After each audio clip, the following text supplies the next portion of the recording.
let's call the meeting. We're at 7 p.m. precisely.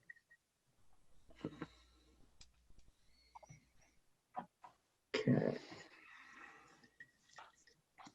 And let's start off with our board norms, which are maintain our focus, communicate respectfully, be present, keep the board productive and effective, and respect the agenda. These are our board norms. And let's see. Oh, and look at that. Just like that, I have 6 more people to admit.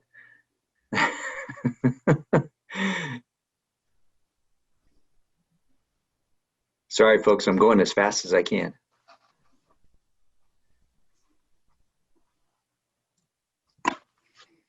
All right, while we're doing that, let's go to the Memorandum of Understanding. Oh, members of the public. I'm sorry, members of the public. Well, there are many. Welcome to all of our members of the public. I think we're up to 29 participants so far, and I will continue to let you in as you come along. Great, thank you. And on to Memorandum of Understanding.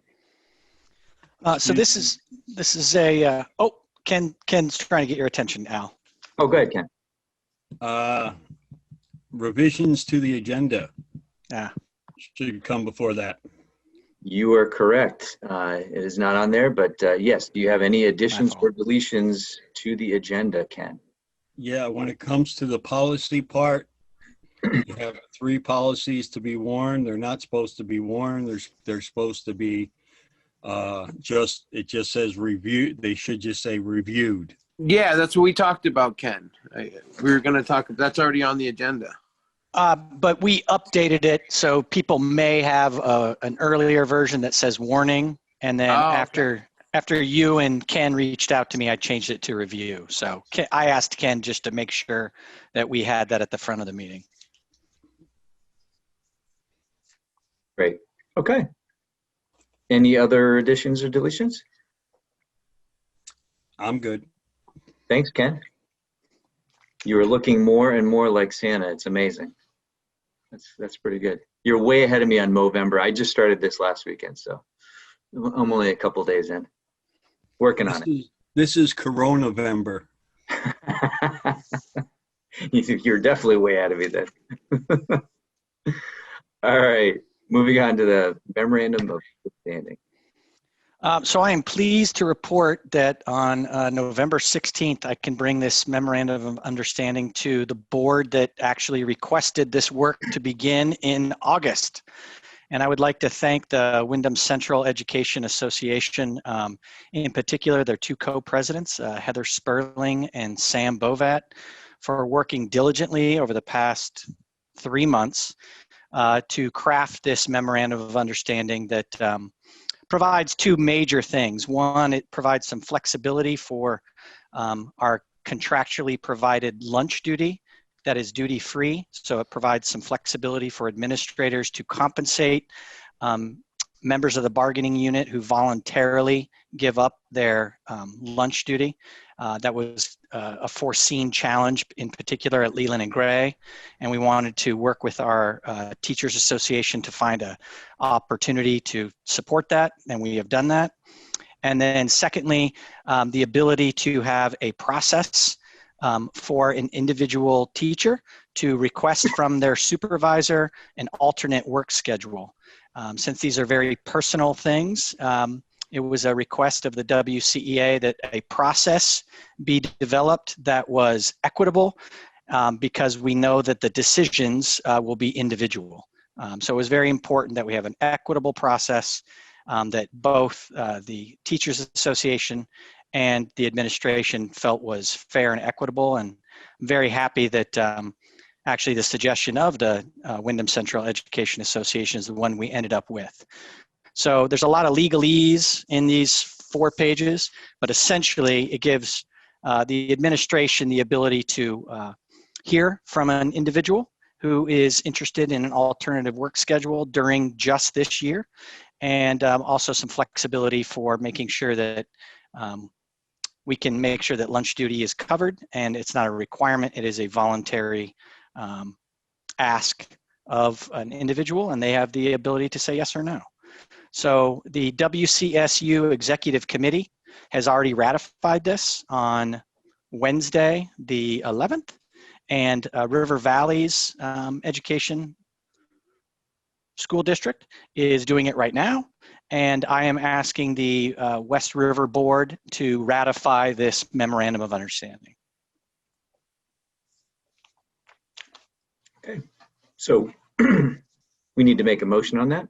Yes, I need a motion to allow the superintendent to sign the Memorandum of Understanding with the Wyndham Central Education Association. All right, who would like to make that? Thank you, Ken. Do I have a second? I'll second. Thank you, Keegan. And any discussion from the motion makers? None. No? No, thank you. Anybody else? No? Oh, I'm sorry. Go ahead, Dana. Is this just for 1 year, Bill? Yes, it is just for this school year. Okay. This fiscal year. So ends June 30th. Right? Yeah. Okay. Either or. Okay. Seeing no other questions, all thumbs up. Does everybody have their video on? I'm trying to see. Apologize. Okay, thank you. Thumbs up. All right. Anybody? No. All right. Seeing none, motion carries. Did Thank get you a very comment? much. Thanks. All right.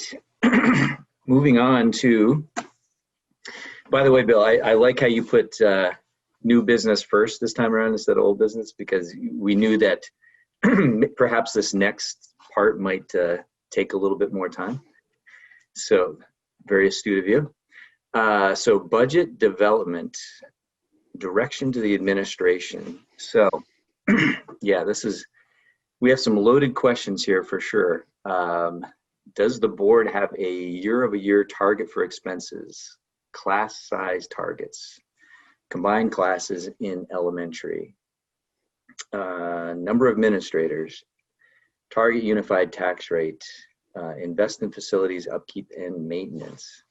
So there's a lot to digest here. So Al and I meet a week prior to every board meeting to discuss what to add to the agenda. We receive suggestions from board members, and then we kind of compile it all together. These are the questions that all the board members in conjunction asked late in the process during our budget building last year. They were brought up, but we didn't really get into them. And as we were getting ready to have our budget committee meet on December 14th, we thought it was just a good idea to leave a little time in the agenda to see if the board wanted to give any direction on these questions early in the process rather than late in the process, so that when Lori and the individual administrators and myself are meeting and preparing, that we are understanding where the board is coming from. I think, I'll let Al speak more to this. We're not looking for conclusions. What we're looking for is thinking and thoughts that can help the administrators get prepared for a presentation to the budget committee on the 14th and then the full board on December 21st.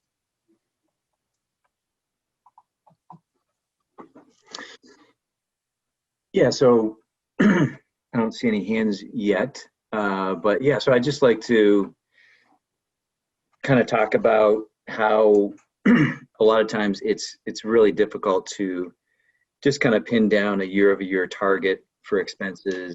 I mean, I know Ken's favorite target number is, let's see, what's COLA? So I know where you stand on it, Ken. Below the COLA. Below the COLA. Okay, so if it's 1.4, then 1.39 or less. I got it. Perfect. So I guess before we kind of jump into this, I don't know if anybody else has had a chance to kind of take a look at the wonderful presentation that Lori put together last year that kind of outlined what were some of the puts and takes into making that budget. And is Lori on? I didn't notice if She is in the other meeting and she'll be coming in a little bit later. okay.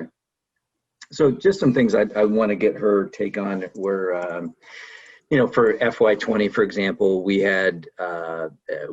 underspent by about 300,000. So that's great. So how are we tracking this year, just to see if we, potentially we are also tracking where we're at a budgetary advantage. And then, Bill, as you and I kind of talked about last week, what are some of the things that were taken out, which we definitely do not want to take out again this year, such as building expenses, cap and building expenses that were, just kind of really devastating to the budget. And then I know you'd mentioned there was one teacher position at Townsend that was a 1 year. That do we want to consider that again? So there's definitely some things that we want to take a look at, and those are kind of specific examples of things that we may act on, and then help give guidance to the budget committee as they go to do their good work. Yeah, that you nailed it, Al. It's just, get an idea so that the budget committee, when they have time to really consider what is put forth before them, when they can discuss their priorities, that they have some idea of the sense of the board. Even though we all know on December 21st, you're going to get your first look at the budget, and we're going to have a deep discussion. We're going to have multiple of those deep discussions. We just wanted to make sure it was fruitful and not have these questions linger or come up late in the process. Maybe they're something you don't want to discuss now, but we didn't want to presume that we were making decisions for the board. Go ahead, Dana.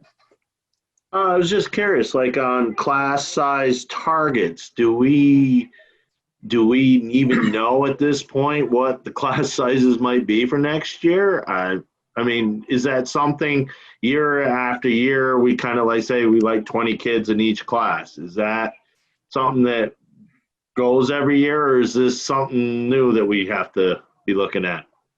One, it's a pandemic, so it's very strange for us to predict out what class is or population will look like next year. But in general, we have not gotten to a distinct specific number for class size. We have worked within the guidelines that are required from a WCSU policy that are pretty flexible. They talk about, optimal class size, but we have never, as a board, the board has never gotten into a range or a distinct guidelines. It's kind of been an open conversation year by year. Okay, thank you. Can I ask a question specific to that? I thought when we were coming up with the school choice policy, that part of that school choice policy was the class sizes range. No, that's correct. That's the optimal class size, but it is a range. So it's 14 to 18. It's not like lock and load. Bill, can I ask a piggyback question off of that? Related to class size, not necessarily like class size within like a kindergarten through 6th grade setting, but at the secondary level, do you have minimum class sizes that in order for like an AP biology class to run, you have to have 12 students signed up, otherwise that does not happen? Do you have a minimum expectation? The board has never set a minimum class size. We have Bob does a very nice job of keeping the board informed of how many people are in a class, but the board has never set, we will not run this class if we do not have 8 kids. Is that conversation up for discussion, or that's why these questions are on the agenda? These are the things that haven't really been pinned down, so I don't know if the board wants to discuss these things or not. Based on my experience as an educator, I think it is a worthwhile conversation. Running a class with only 3 students or with fewer than 8 is not necessarily, I'm not having the right words at the moment, but for some experiences, like with some classes, I recognize that not many students will often sign up for them, but I think we should strongly consider having a minimum number of students intending to enroll before we just have the potential for some inequities to appear with like a class running with 3 kids and another class going on at the same time that may have 18 or 24. It's an unfair distribution of students and teacher time. Thanks, Keegan. I think I've got Emily next. Thank you. So I'm going to agree in concept with what Keegan just said, but I will say that it depends on the educational level. So I think, once you get up into the high school, there are different needs and different class sizes. You can't compare them pre-K 12. So I think we need to be very cautious about policies around that class size. I will also say that the legislature the administration has considered this over the years and asked the legislature to make some decisions about that. I would continue as a school board member to oppose legislation from that level, determining class sizes, because I think that's something that needs to be decided at a local level. So along with what Keegan just said, I think it's really important that we do have the conversations, but I just want to, at a local level, but I just want us to be very conscious of the differing needs and equitable access to education. There are many times we have cut classes over the years at the high school because there were not enough students. With the declining enrollment, there were not enough students to sign up for certain classes. But you can't say AP classes should not be offered because there are only, 8 kids in them when we have class sizes. So class sizes that are determined at a much higher level. So I just want us to be really conscious of that. We need to meet the needs of our students. It's a very nuanced answer. It is so nuanced. I'm sorry, I went on a little too long, but No. It is a really big issue for me to make sure that our students' needs are being met, and they are being met by the folks who are in the work. They're doing the work to meet those needs locally, and that's why I want to hear from all of you who are doing that work. Great. All right. I've got a bunch of hands. And I'll just add my part here too. So I would agree again with both of you. But I think a lot of times it's better to look at the overall aggregate and how we're moving in a general direction. And I know Bill could probably verify this, but I think we've done a great job in kind of overall increasing the class size over the last 5 years, for many necessities, budgetary a lot, but also just kind of right sizing the classes as well. So anyway, lots of hands again. So let me go with Ken, Joe, Lindsay, and I think Howie, did you have your hand up? Howie's actually had his hand up. Oh, I'm sorry, Howie. If you had yours, I apologize. Go ahead, Howie. Yeah, I just want to affirm what was just said, because we run a small district. Policies are great to have, but the policy has to be common sense. We don't want to be forced into a position where we cut a class because we set a policy of 8 kids and we only have 7. Maybe that teacher has a schedule that accommodates a class of 6 or 7 kids, and it all works out. Our goal in running a small district like this is just to keep the doors open and as many offerings as we can offer. And I think we need that maximum flexibility on a year-to-year basis to continue to do that. And so, too many policies just gets in the way sometimes when you just need to use common sense. So that's my feeling. Thanks, Howie. Ken, Joe, and then Lindsay.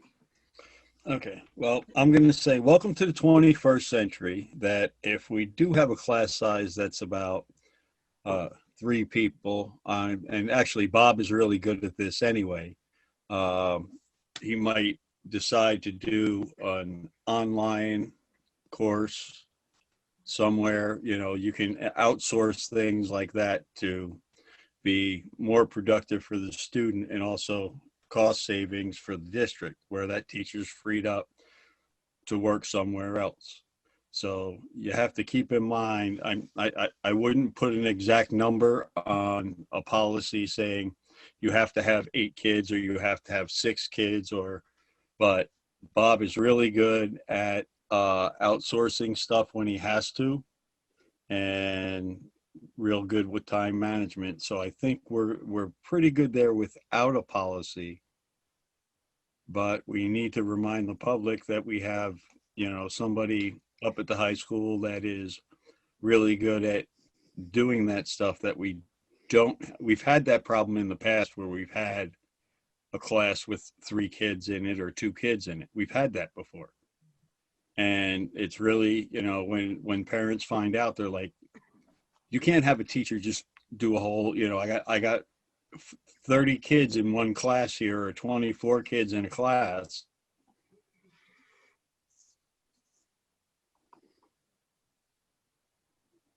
We lost you, Ken.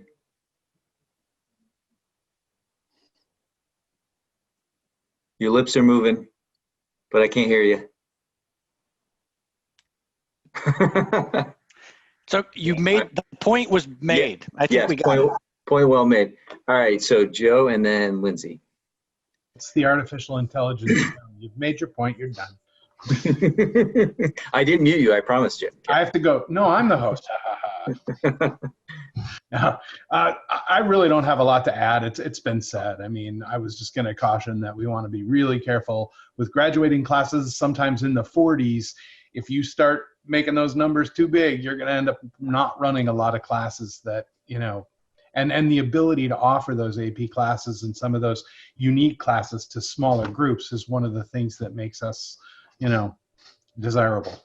So I'll be short before Zoom cuts me off. Thanks, Joe. Lindsay.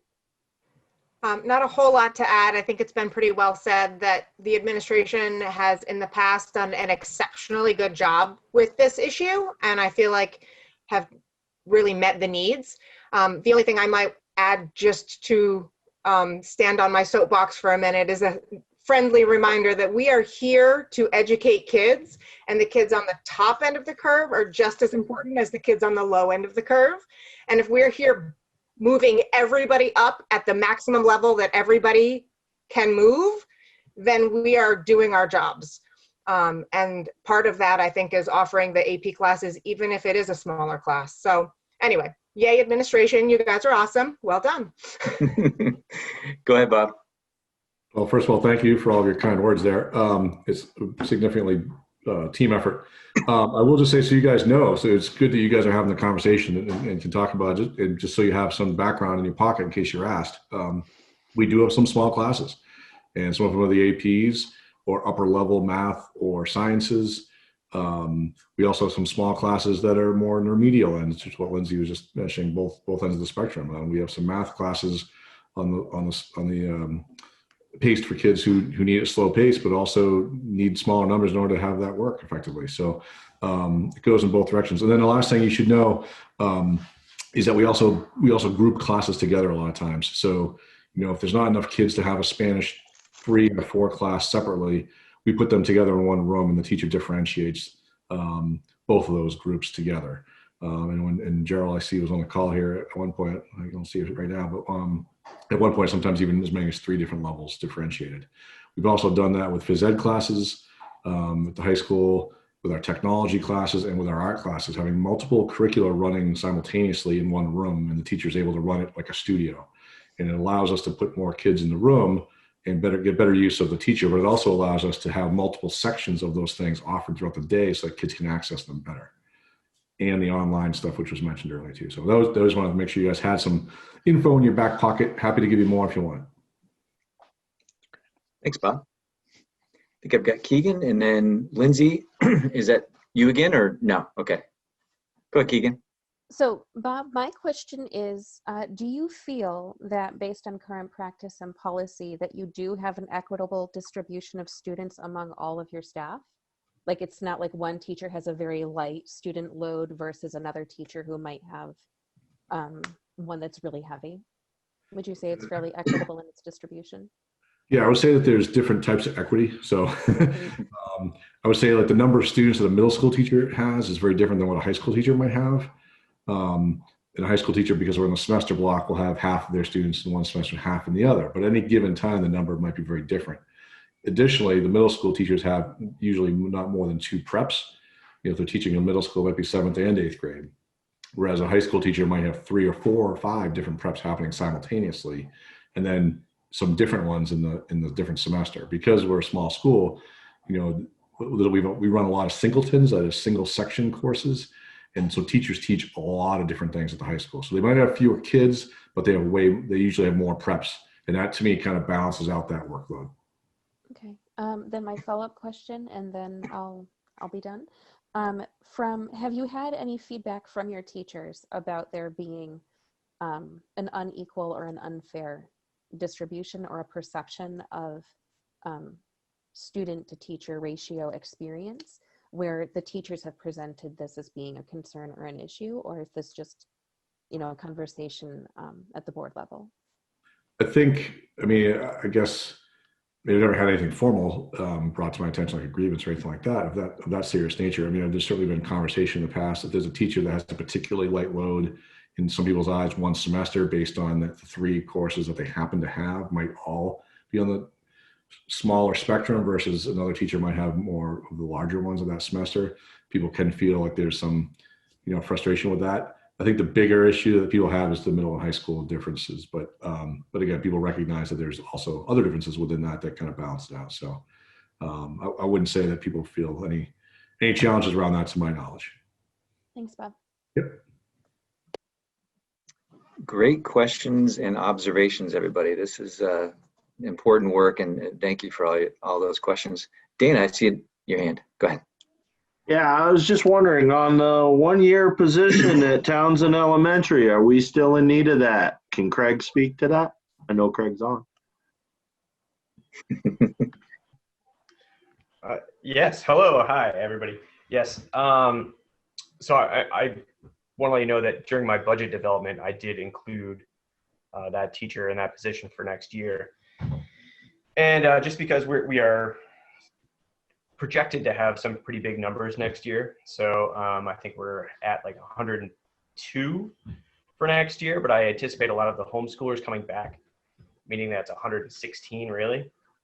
And in that grade in particular, where it's grade 4, so the grade 4 position now, we adopted it and included it this year for 10. It went up to 12 a couple of days before school. And just recently we had some kids move out. So, I mean, the numbers are still there. And I just want to say, Dana, thanks, because as we're talking about class sizes and teachers, that kept going into my head. Is like, okay, we're talking about what's really good for students and having teachers around and available. So, you know, we may have a small number in that cohort, but I anticipated getting bigger for next year with homeschoolers returning, and I did put it into the budget. Thanks, Craig. So yeah, 102 is what you currently have, but you're thinking that could flex up to 116. And I'm just trying to think what that would be relative to this last budget when we added that teacher. I want to say that sounds like an increase to me if you hit the 116, correct? Yeah, that's correct. When we initially put that in, we were at 100. And so we're looking at just increasing it. And again, just to rewind, we thought about the social emotional learning and everything that was happening with COVID and how important it was to have a teacher that's connected, to have a teacher, being, preparing just one grade level of things, being an expert in that area. So providing all the support, especially with gaps. And we're going to see the things next year as well. Townsend is facing its own unique challenges of its HVAC system. I appreciate and thank the board for allowing us to get a couple of kids into the building, 30 kids into the building over this past 3 weeks. That's really helped out. But those gaps are going to grow, and the educational gaps are going to grow, and we're going to need somebody really dedicated to make up those gaps. So I anticipate it, and yeah, we're going to grow, probably by 14, 15 by next year. Wow. And I'll just, I'll speak from historical experience. having been the chair at Townsend Elementary, there was a point in time when I want to say we had low 80s, and we had a teacher in every class. So for sure, over the last 5-7 years, the class size has grown significantly. Not to the point that it's too big, but certainly in the right direction. Go ahead, Ken. How many of those students are pre-K students? Yeah, that's a good question. Are you talking this year or next year, Ken? This year and next year. Okay. Yeah, currently we have 25 enrolled in pre-K, and that's with current enrollment. We did max out, and we had to put people on the waiting list, and our license is currently good for 32 students. Looking at the town data for next year, we are also going to max out at 32, so we'll have that there as well. Wow. So shouldn't these resources be going to the pre-K since there's so many students being influxed into the pre-K? Just a question. I would love to answer that question. What kind of resources are you talking about, so I can answer that directly? Staffing. Yeah, so we have 2 certified teachers who are licensed K-3, and then we have 2 classroom aides in there as well. So we're fully covered, just above the ratio of what's allowed by the early childhood division. So we're all set there. Thanks, Greg. I've got Lindsay and then Dana. Thanks, Al. Speaking about pre-K, I know that the conversation has come up in the past about equity between towns, and I'm also curious about the numbers of pre-K that you can fit and how that fits with the actual need in the district. And do we actually have enough space for pre-K to meet the need at Townsend, or is it not enough? Where are we at with all of that?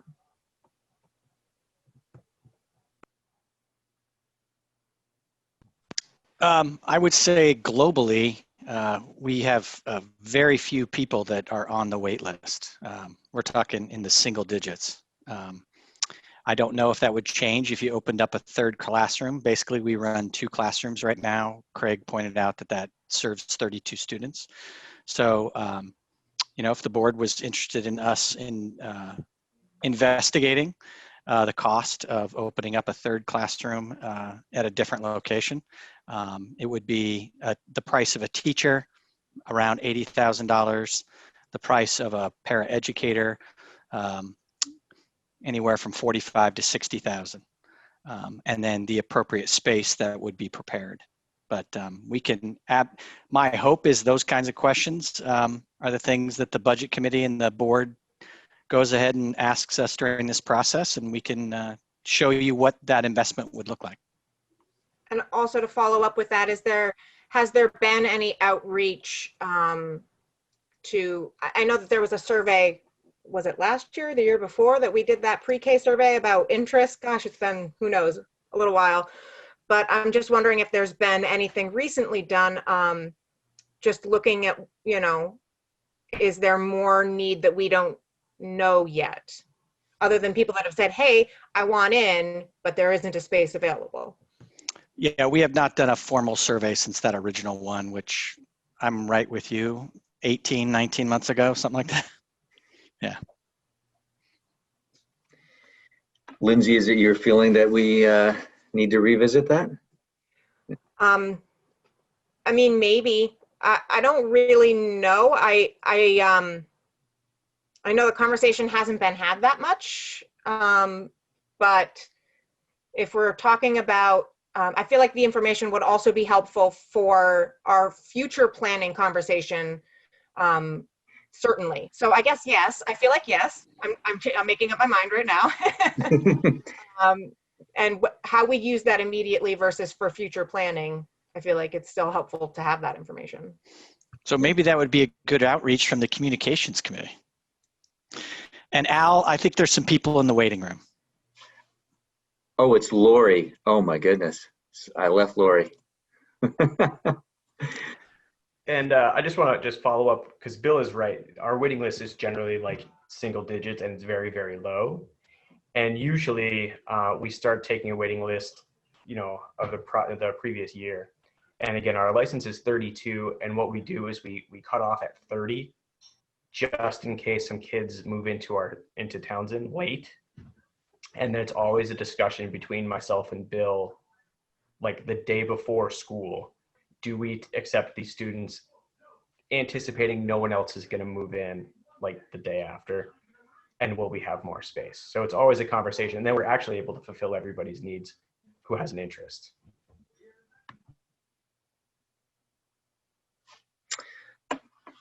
All right. Let's see. So I definitely see and hear some interest there from Lindsay and perhaps some others, at least investigating that. Keegan, is that something that actually, Bill, was it a Survey Monkey that we did last time, or how did that?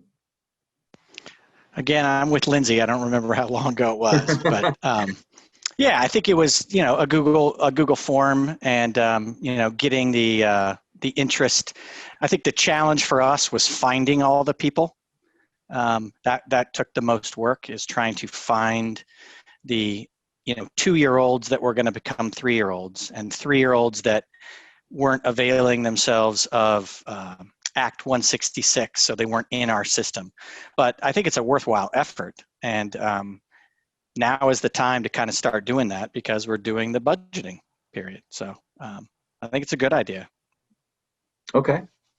So could your team be the ones to find those people, and the communications committee be the ones to generate the questions to be asked?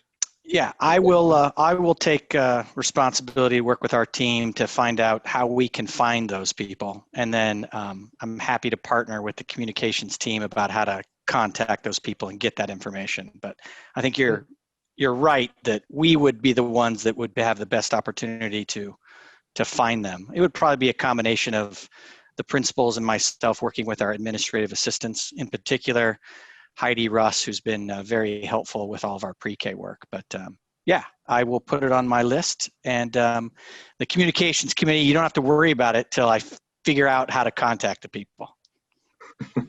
Okay. Thanks, Keegan. Appreciate it. Thank you, Lindsay. Does that work for you? All right, perfect. Let's see. I see Emily, Ken, and then I thought I saw another hand. Must have been taken. Dana's hand was up before me. Dana. Oh, I'm sorry. Dana, go ahead, Dana. I was just gonna say, I mean, at one point Jamaica did have a pre-K program, but we moved it to Townsend and overburdened Craig with pre-Kers. A survey, I was just gonna agree that maybe a survey should be thrown out just in case we end up with 56 pre-Kers and half of them are from Jamaica. You might want to put the program back into Jamaica. Just a thought. It's a good thought. Thanks, Dana. Emily, then Ken? Yeah, and I was just going to sort of echo the same thing. I don't need to beleaguer this. It sounds like we've already moved forward with what Lindsay's suggestion was. I feel pretty strongly about moving forward with outreach because I also know that in the region, there are limited spaces for students. And so I want to make sure that we're meeting the needs of kids, especially knowing, the impact of COVID on families right now. I want to make sure that we're offering what we can in whatever way we can and whatever way we can afford. So I really agree with this. Thanks, Emily. And on top of that, if it was 18 months ago that we did this, yes, with COVID, a lot has changed. And I think there are a lot, I know it's probably more over in the Dover area, but certainly a lot of people are moving to this area that may have 1-year-olds, 2-year-olds, 3-year-olds. So yeah, that's great. Go ahead, Ken. Okay, 2 questions. One is, I was going to do the second one first, but I forgot it. So I'm going to give you the first one. The first one is, being that I heard Craig say something about where we go 30 students and we hold back 2 in case somebody moves into Townsend. May I remind Bill and Craig that this is the West River district, not the Townsend district, that if somebody moves into the district, then there's a spot available for a program that is only in one school due to equity reasons, meaning we're going to be touching on equity and policy, that there should be no spots held in case somebody moves into Townsend. This is the West River School District. We have one pre. Hey, there's the AI again. I don't know if Craig misspoke, but it's holding it for West River students. It's not holding it for Townsend only students. Townsend. I look at that as a Townsend thing. Yes, that was definitely a misspeak. Because we do have interest from students who want to tuition out. And so we hold on to that. So we make that determination of how many people can we get in district, and are we going to take away a spot from someone who is tuitioning in? Thank you. Thanks, Ken, for reminding us who we are. Appreciate it. And was there a second question? That was your second? Were you going back to your first? There was, and actually I just remembered it. Thank you for reminding me. The first question was going to be, if we do look into another pre-K in another school, the first thing we should see is which one has the availability of space. And if we do have that, then we should possibly look into, or actually we should look into, if we can move, because maybe by having it at another location, maybe we'll bring in more students. Good point. Thanks, Ken. That's it for me on pre-K. All right. Go ahead, Lindsay. Sorry, I muted myself. I'm thinking about that tuition for pre-K. Is that something with interest? Is that something that becomes actual worthy income in our district? Is it something that we should consider as a good income source for our district? I know we talk about wanting, tuition for high school students, but shoot, if we can get them for pre-K too, I know they're not full students, right? But if we can help our numbers, let's do that. No, it's significant because you get 10 hours for your $4,100, but we run a pre-K system that's 35 hours. So it's 25 hours that is paid beyond the 10 hours. So the first 10 hours is $4,100, and then it's 25 hours that is paid based on the $14,000 that we charge for elementary, and then we prorate that 25 hours. So no, it's significant revenue. It's just an investment before you get that revenue, because you've got to have the teacher, you got to have the space, and you got to have the assistant.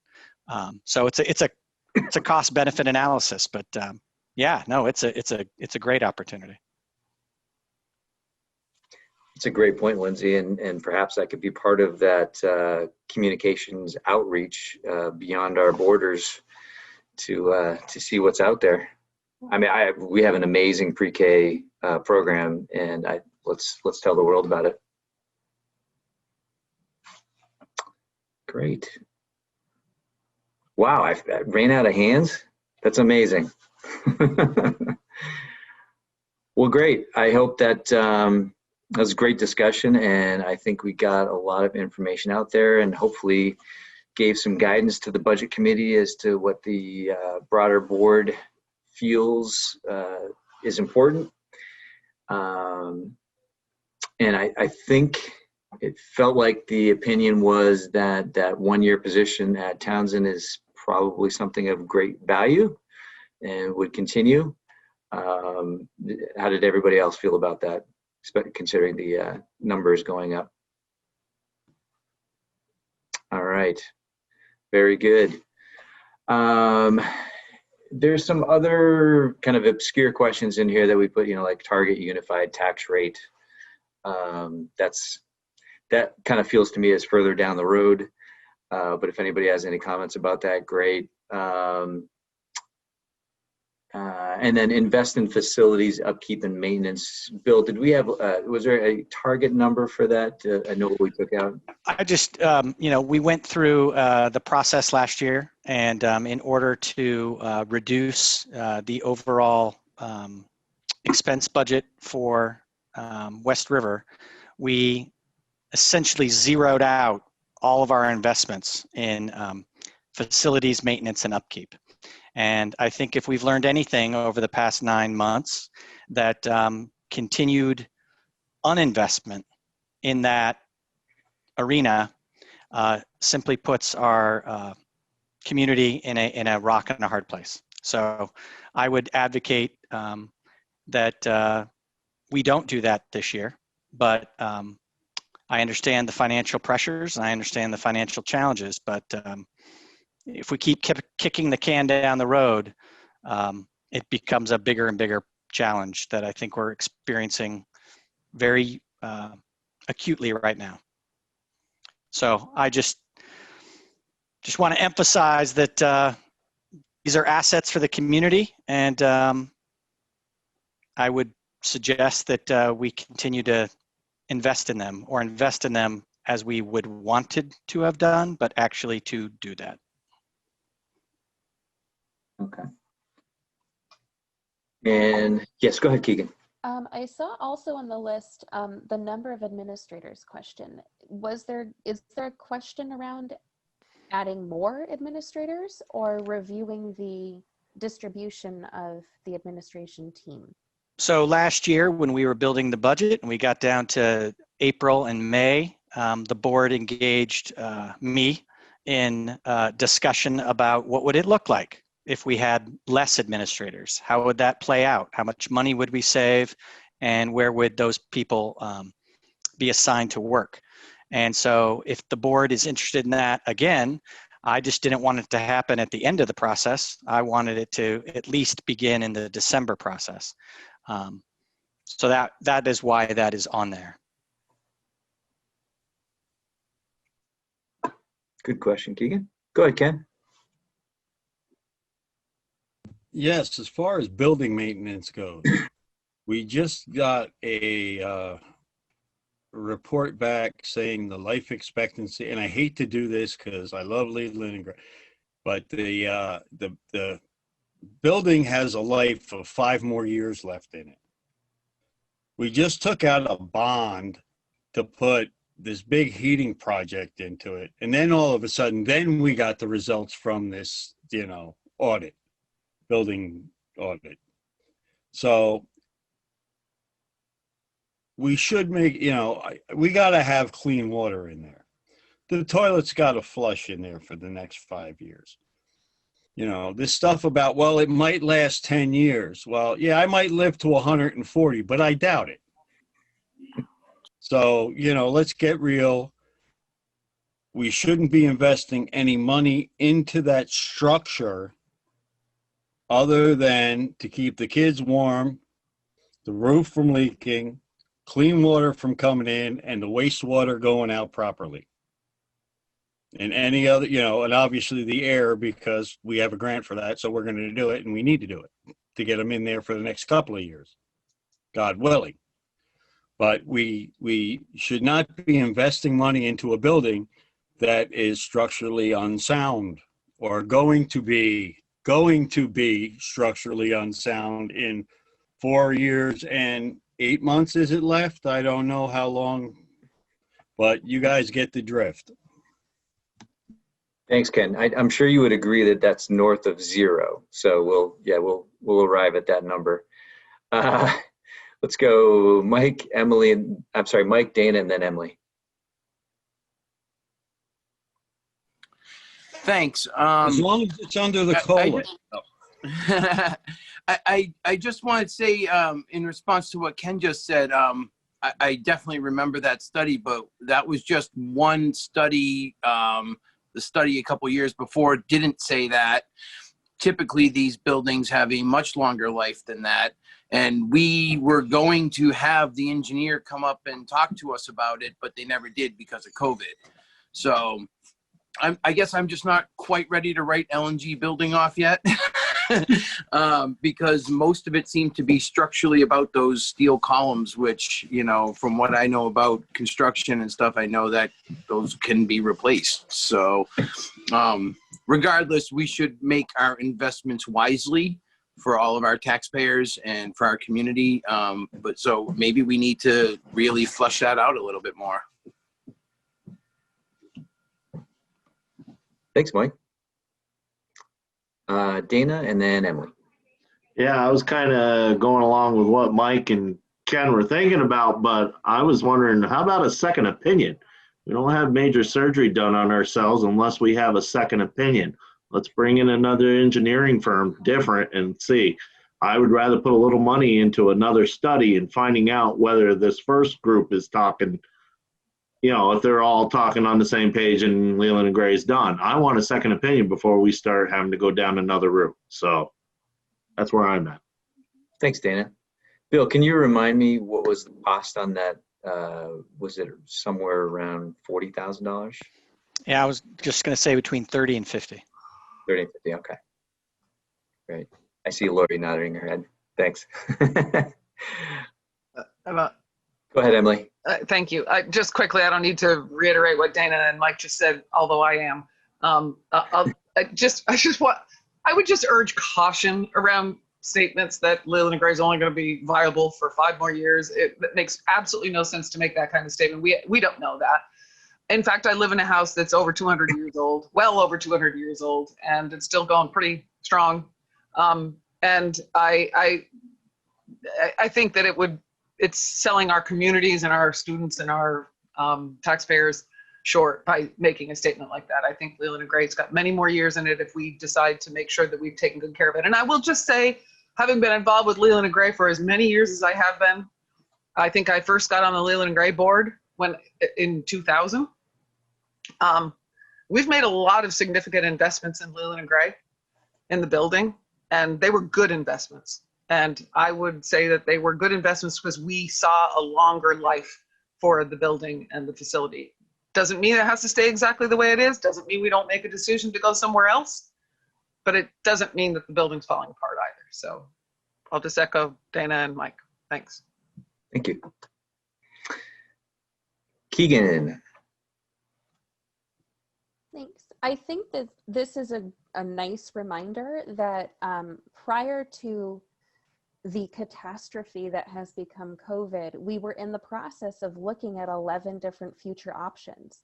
So I've mentioned it before, the prospect of fiscal year 23 and planning for that budget and thinking long-term about declining enrollment and equitable, equal access to educational opportunities and safe environments, that needs to be on top of our future agendas. I know that dealing with COVID right now and getting kids back into the buildings and being safe and secure in the immediate future is most pressing. But fiscal year 23 is coming. We know we're going to have some hard conversations. And I think the sooner we start having those conversations and reviewing back what those options were, the better off we're going to be.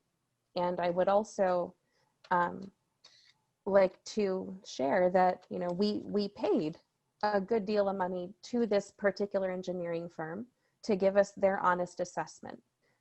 I don't think anyone goes into an engineering field or goes into a building with the hopes of saying, how can I get this community scared enough that they're going to have to invest millions and millions of dollars, or to put out those scary terms. I don't think that's what they do intentionally to scare people. I think they're engineers. Engineering is what it is. Numbers are what they are. They don't have feelings. People do.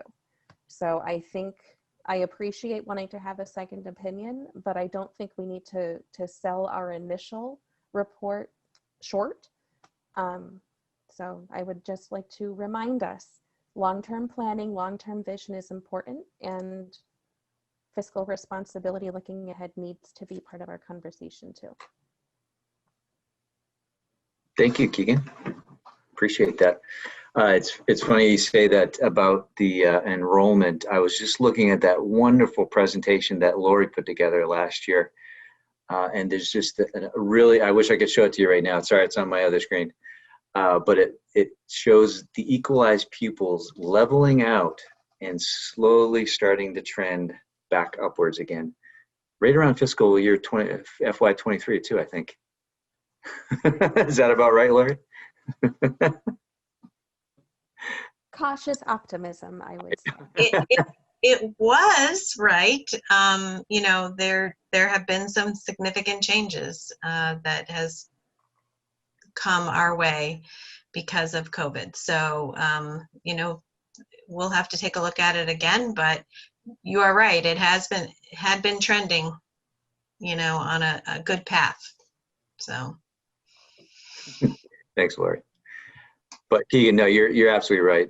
FY23 is right around the corner, and definitely we need to start planning for that.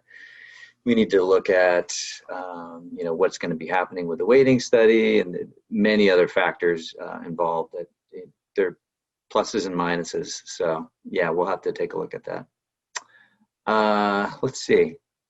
I have a hand from the audience, so let's go with that hand, and then we'll go with Mike and Ken. I see Crystal. Go ahead, and you can. There you go. Hey Al, I'm just wondering, on Ken's statement, is that like he thinks we need to start thinking about a new building? I think that was kind of possibly where he was going to, you know, the lifespan of the building recognized as 5 to 10 years. But as Emily said, and Mike, there are many things that we can do to affect that, including having another opinion that may not always necessarily agree with that. But yes, I won't speak for Ken, but I think that's where you were tracking, Ken. Yep, he gave me a thumbs up. I'm not necessarily saying we need to do a new building, but that's up to the public, because that's going to be a vote. That's not up to this board. We can propose it. It don't mean it's going to happen. That is very true. But the main, when we'll wait till we get to me. Crystal, did you have any other questions? Nope, that was it. Great, thank you. All right, go ahead, Ken. I think you were going to do Mike first. You're absolutely right. I'm glad you're keeping score. Go ahead, Mike.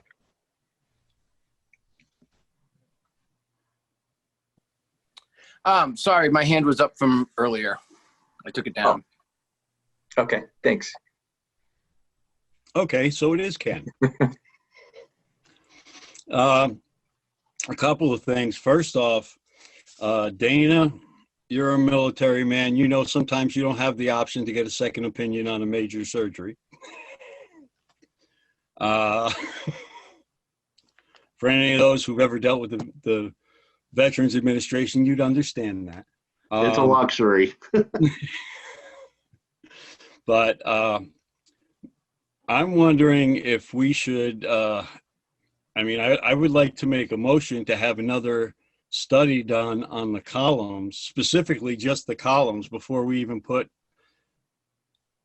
before we can say, because I'm not saying, this is why I do this. I'm quoting what I'm told by the board through reports. This building has, the engineer said it has a lifetime of 5 years. And then I got him to say, well, maybe 10. If I twist somebody's arm long enough, I can get him to say 15. But that's not the point. The point is, we paid, like Keegan said, we paid a professional to do a job. They did a job. They gave us a report. Do we want a second opinion? Well, outcome looks pretty dismal. Is it worth spending that money to get a second opinion? Or do we close the doors down in 5 years? We are responsible for the safety of the students. If we hire somebody and it says the building is safe for 5 more years, You don't open it up a 6th year going, well, maybe the roof won't come in. We're talking about the supporting columns that hold up the damn building, people. They're rotted out from the inside. Anybody read the report? We don't second guess these things. If you want a second opinion, speak up, get one. Don't stand there and say, well, it could last longer. Yeah, if it never rains, the wind don't blow, and there ain't no snow on the roof. But this is Vermont. We get all that. A lot. All right, Ken, we got you. Got it? So Right. if somebody, I would suggest somebody make a motion to have a study done on the columns. Instead of saying, well, I believe it's safe because another building lasts longer. I don't think that's correct.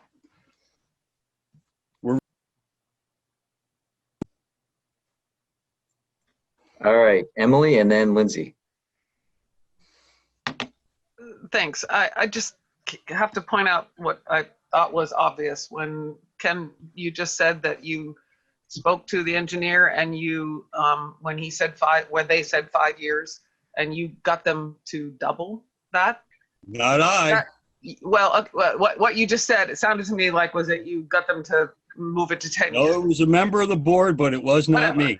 I thought it was you that said it. It doesn't matter. What I'm just saying is that when we say things like that, it just undermines the whole report. I mean, if you complain, suddenly all of a sudden it gets doubled. All I'm trying to say is that we need to proceed with caution around this, because that's a pretty significant statement to make, that our school only has 5 more years. And I don't want to alarm anyone. And I'm not suggesting that the engineer's report is wrong. I'm not saying it's right. I'm just saying that that was an engineer's report. And you just said that if you spoke to them, you probably could get them to go to 15 years. That undermines the report itself, I think. So I would just urge caution and say that we have looked at this building. We have looked at this building for many, many years. We have had many, many reports on those columns, and we continue to operate the building safely. We will, if we are not operating the building safely, we will close it down.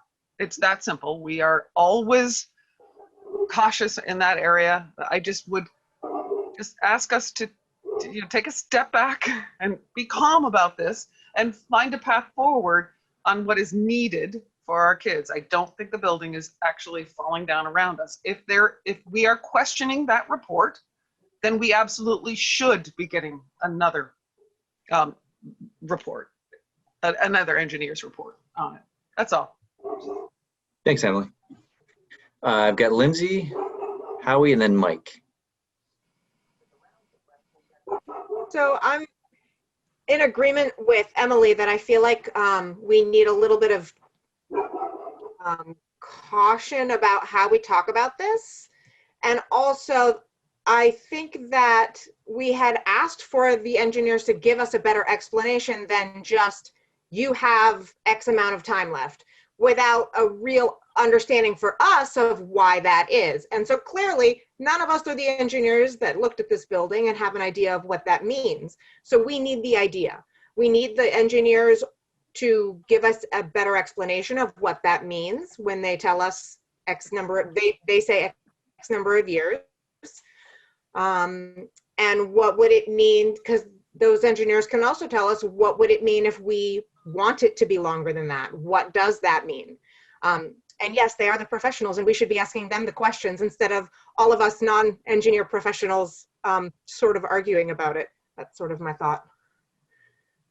Thanks, Lindsay. Howie, and then Mike. So I'd like to make a motion that we ask our engineers to prepare a request for RFP, a request for proposal to repair those beams. I mean, evidently, I agree with Ken. If those things are rusting away from the inside, we've known about it for years. It's the kind of thing that, yeah, everything is going to be fine until you get a heavy snow load on the roof and the building falls in, which, you know, it just isn't going to give us a lot of warning. I also, I don't agree that, to say that the building's only good for 5 years is placing a value judgment on things. So given that they've already done the work and know what is needed to make the building good, let's ask them how much it would cost to put out a request for a proposal to replace them. And let's get some numbers from general contractors to make the building structurally sound. And once we have that number in hand, then we can make a value judgment as to whether we need to replace the whole building. Maybe we can get those beams replaced at a reasonable cost if we put it out there.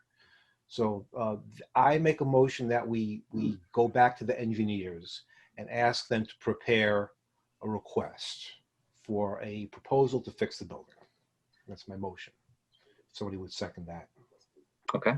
Do I have a second?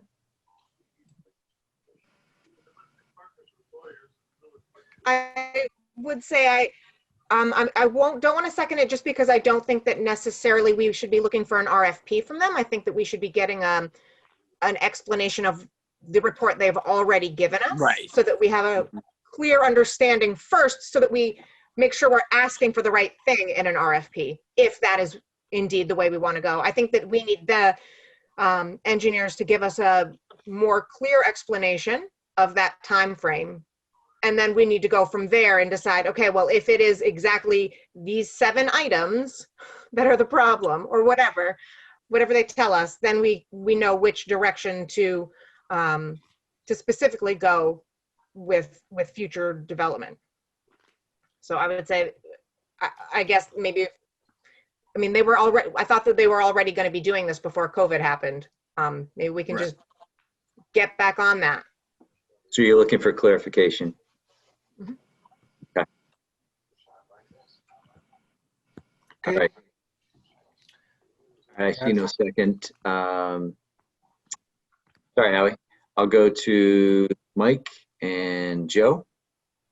And Ken, Sure. Lindsay said some of what I was going to say, because we do need to truly understand the report.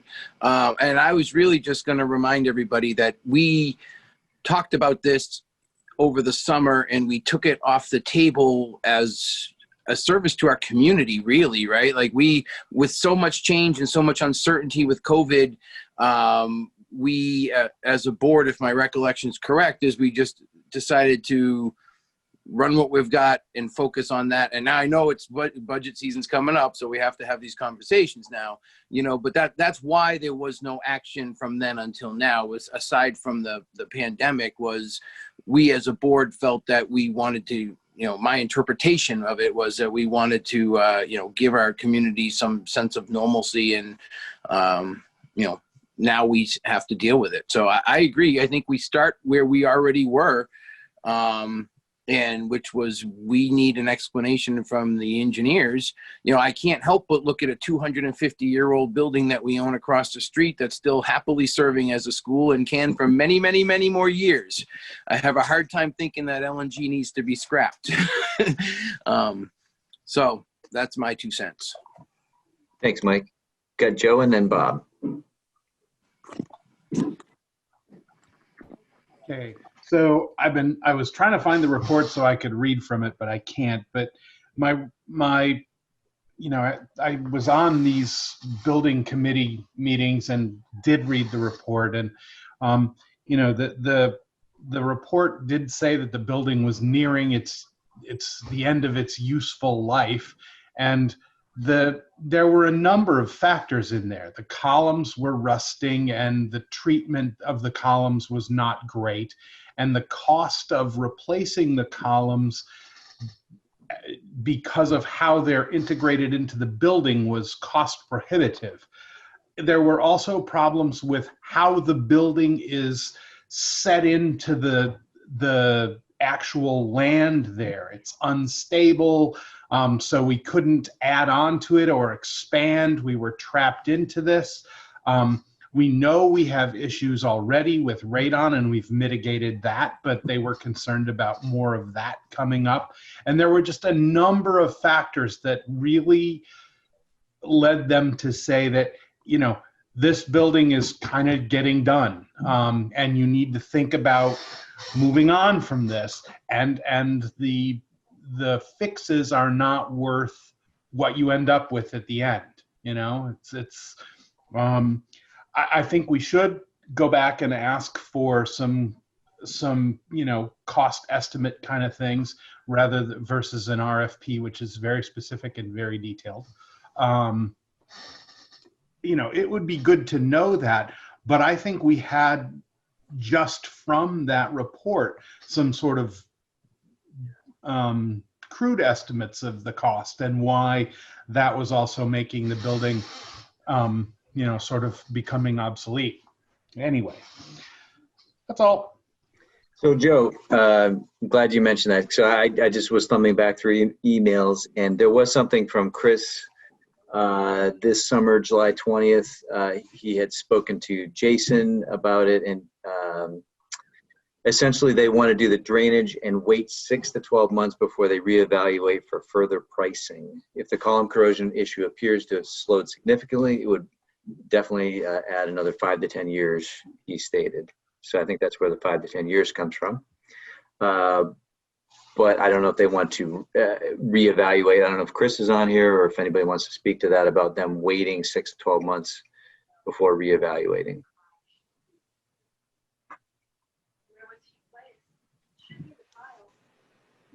Go ahead, Bill.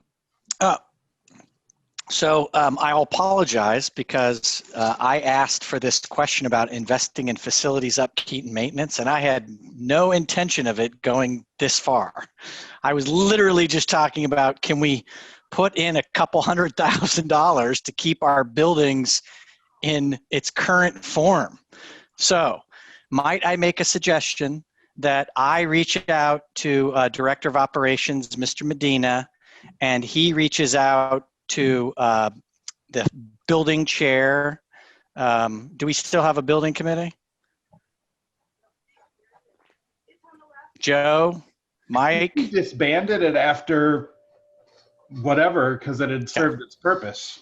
Okay, so I will ask Director of Operations, Mr. Medina, to review the report and then to come back with a possible meeting like this with the board to understand the report at a future date. Because I agree with Mike that it was a very emphatic conversation this summer, that we wanted to give certainty to our community that Leland and Gray was going to continue on into the future. That is a important path to go on. The finding out more about the building is the parallel path that I think does not have to happen right now. I'm talking in the next 3 to 4 months, I'll ask Mr. Medina to arrange something like this. You guys can reread the report, you can ask your questions, and then we'll know kind of what next step to take on that. So I apologize for priming the pump for this. I just wanted to know that we were going to clean our buildings, we were going to buy cleaning supplies, we were going to fix tiles, we are going to paint, we are going to do just some basic maintenance. So I sincerely apologize. Thanks, Bill. Yeah, I think we've definitely gone down the rabbit hole for sure. Bob, I think I saw your hand. Bill actually just took care of it. I was going to suggest the building committee meet with Chris and read the report and come back with a report to you guys. So yeah, I would completely agree. Okay. Can everybody be in agreement on that? Yeah. All right. Excellent. Perfect. Yeah. Okay. So, yes, let's move on. Anything else on budget development? I think we've. Yeah. All right. Go ahead, Ken. Thank you, Al. I have no problem with that. Is there a way that we can get that engineer to come in and tell this board what he perceives the problems are for giving that building a 5-year lifespan? Now, I didn't give this number of 5 years, okay? Oh, the white pants? Yeah. That seems like a good idea. I did not give That's a great idea, Sarah. I couldn't agree more. Wait, it's after Labor Day. You're not supposed to wear white. Oh yeah, that's right. Faux pas. What do you do after school? Al, mute her. Do an all Here. mute. We This can is do an too- all mute. You can mute her, Al. Al, mute her. Sorry, Sarah. Okay. There we go. All right, go ahead, Ken. So can we get the engineer to come up before this board and let him explain his report on why it's 5 years that he thinks the building will last? You know, when I'm told the main reason, I mean, I understand you can't add on to a building because you're building it on a semi-swamp. I get that. Okay, I've worked construction before. All right, Ken. I point well taken. Bill, can you just take that as part of potentially the engineer? Absolutely. I know what the next step is. I will work on it. Okay, excellent. Thank you. All right, great. Mike, did you have anything else? Mike, is that an old hand? That's an old hand, sorry. No, okay, great. Okay. Wow, Budget Committee, I think you got enough to work with. There we are. So speaking of Budget Committee, Bill and I were racking our brains, and I think the Budget Committee we have is Joe, Mike, Trish, and Lindsay. Was there anybody else that was on there? Weren't you? I was, yes. Which would Nice mean try, Al. No, that's all right. Which would mean we could definitely have another person. Am I seeing Keegan raise her hand? If Yeah. you don't mind, I'd love the opportunity to be on the budget committee. But Okay. if you have enough seats filled, then that's okay too. Joe, you think 5's a good number? I think 5's plenty. Okay, there we go. If we get any more, we're a quorum. Yeah, exactly. Yeah, right. So we got Joe, Mike, Trish, Lindsay, and Keegan. So December 14th, Lori, do you have a time that you want to lock down with this group? Joe and I spoke about 6:30. Is that work? It does. Last year, Mike was on the committee. I just want to point that out. I don't know if you've changed something and I just missed it.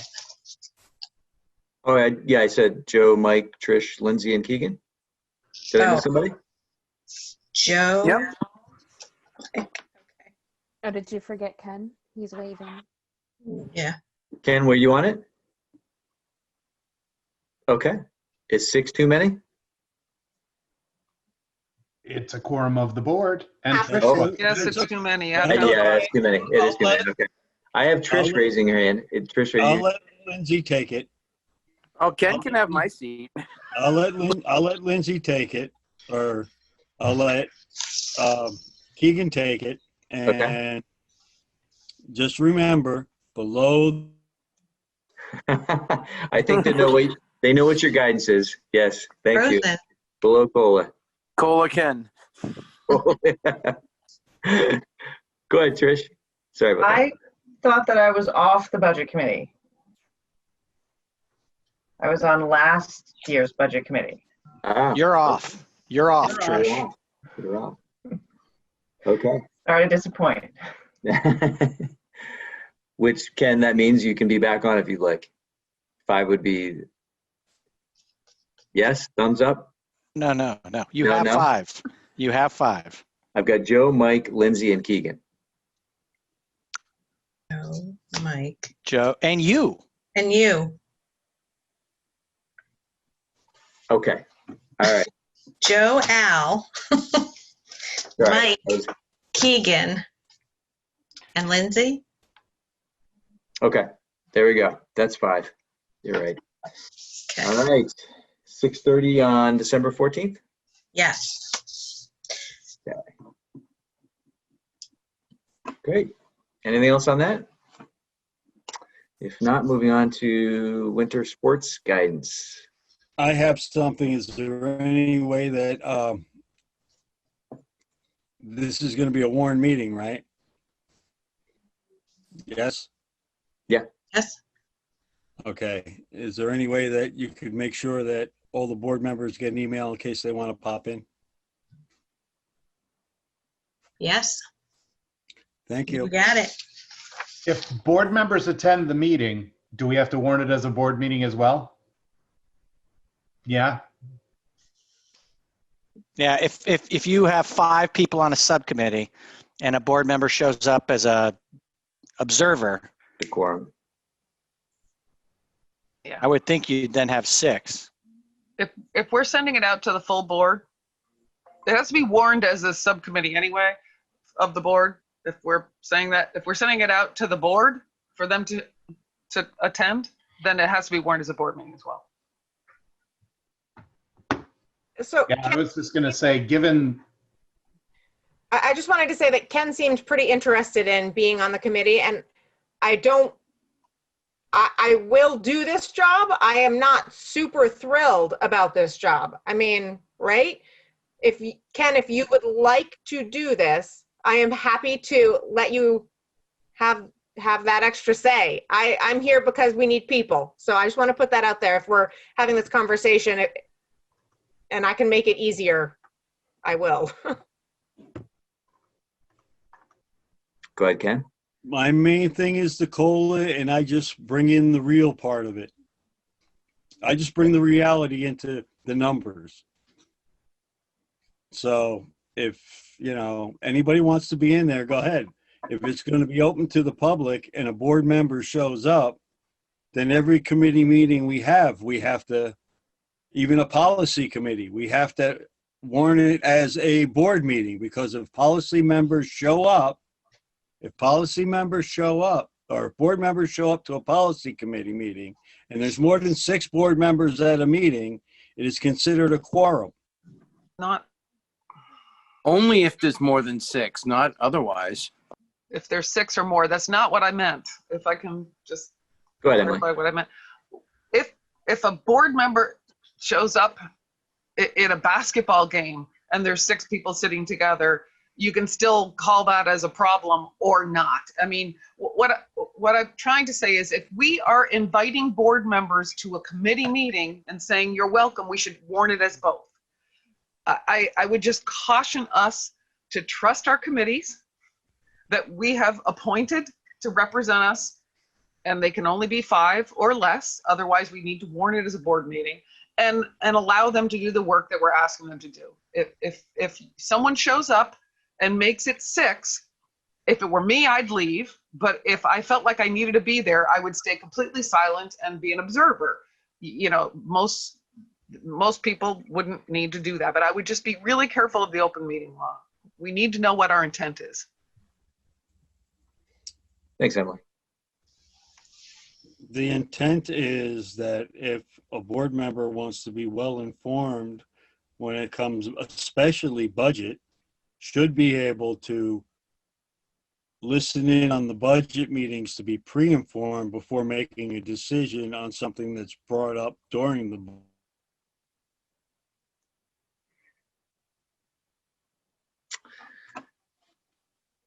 We lost you, Ken. Yeah, go ahead, Emily, and then Mike. I'm sorry. I just have to say, if we need to feel like we need to participate and not trust the feedback from a committee, then maybe we should be recording those meetings so people can watch them afterward. YouTube, whatever. This has never been an issue before. We've had committees, subcommittees for many, many, many years. And so I think if we're concerned about that, maybe they need to be recorded if we don't trust the minutes and the feedback. I'm Go ahead, not Mike. saying I trust the minutes of the feedback. I'm saying I want to be informed. And you'll be informed out of the subcommittee. Yep. Go ahead, Mike. Yeah, I kind of agree with what Emily was saying.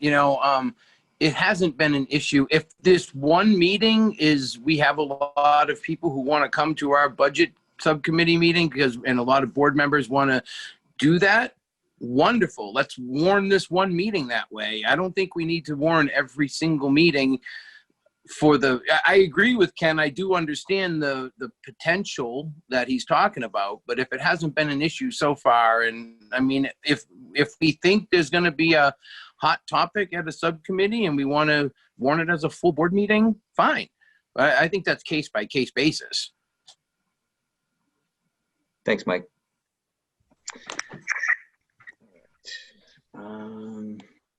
Okay, so we have our 5 committee members.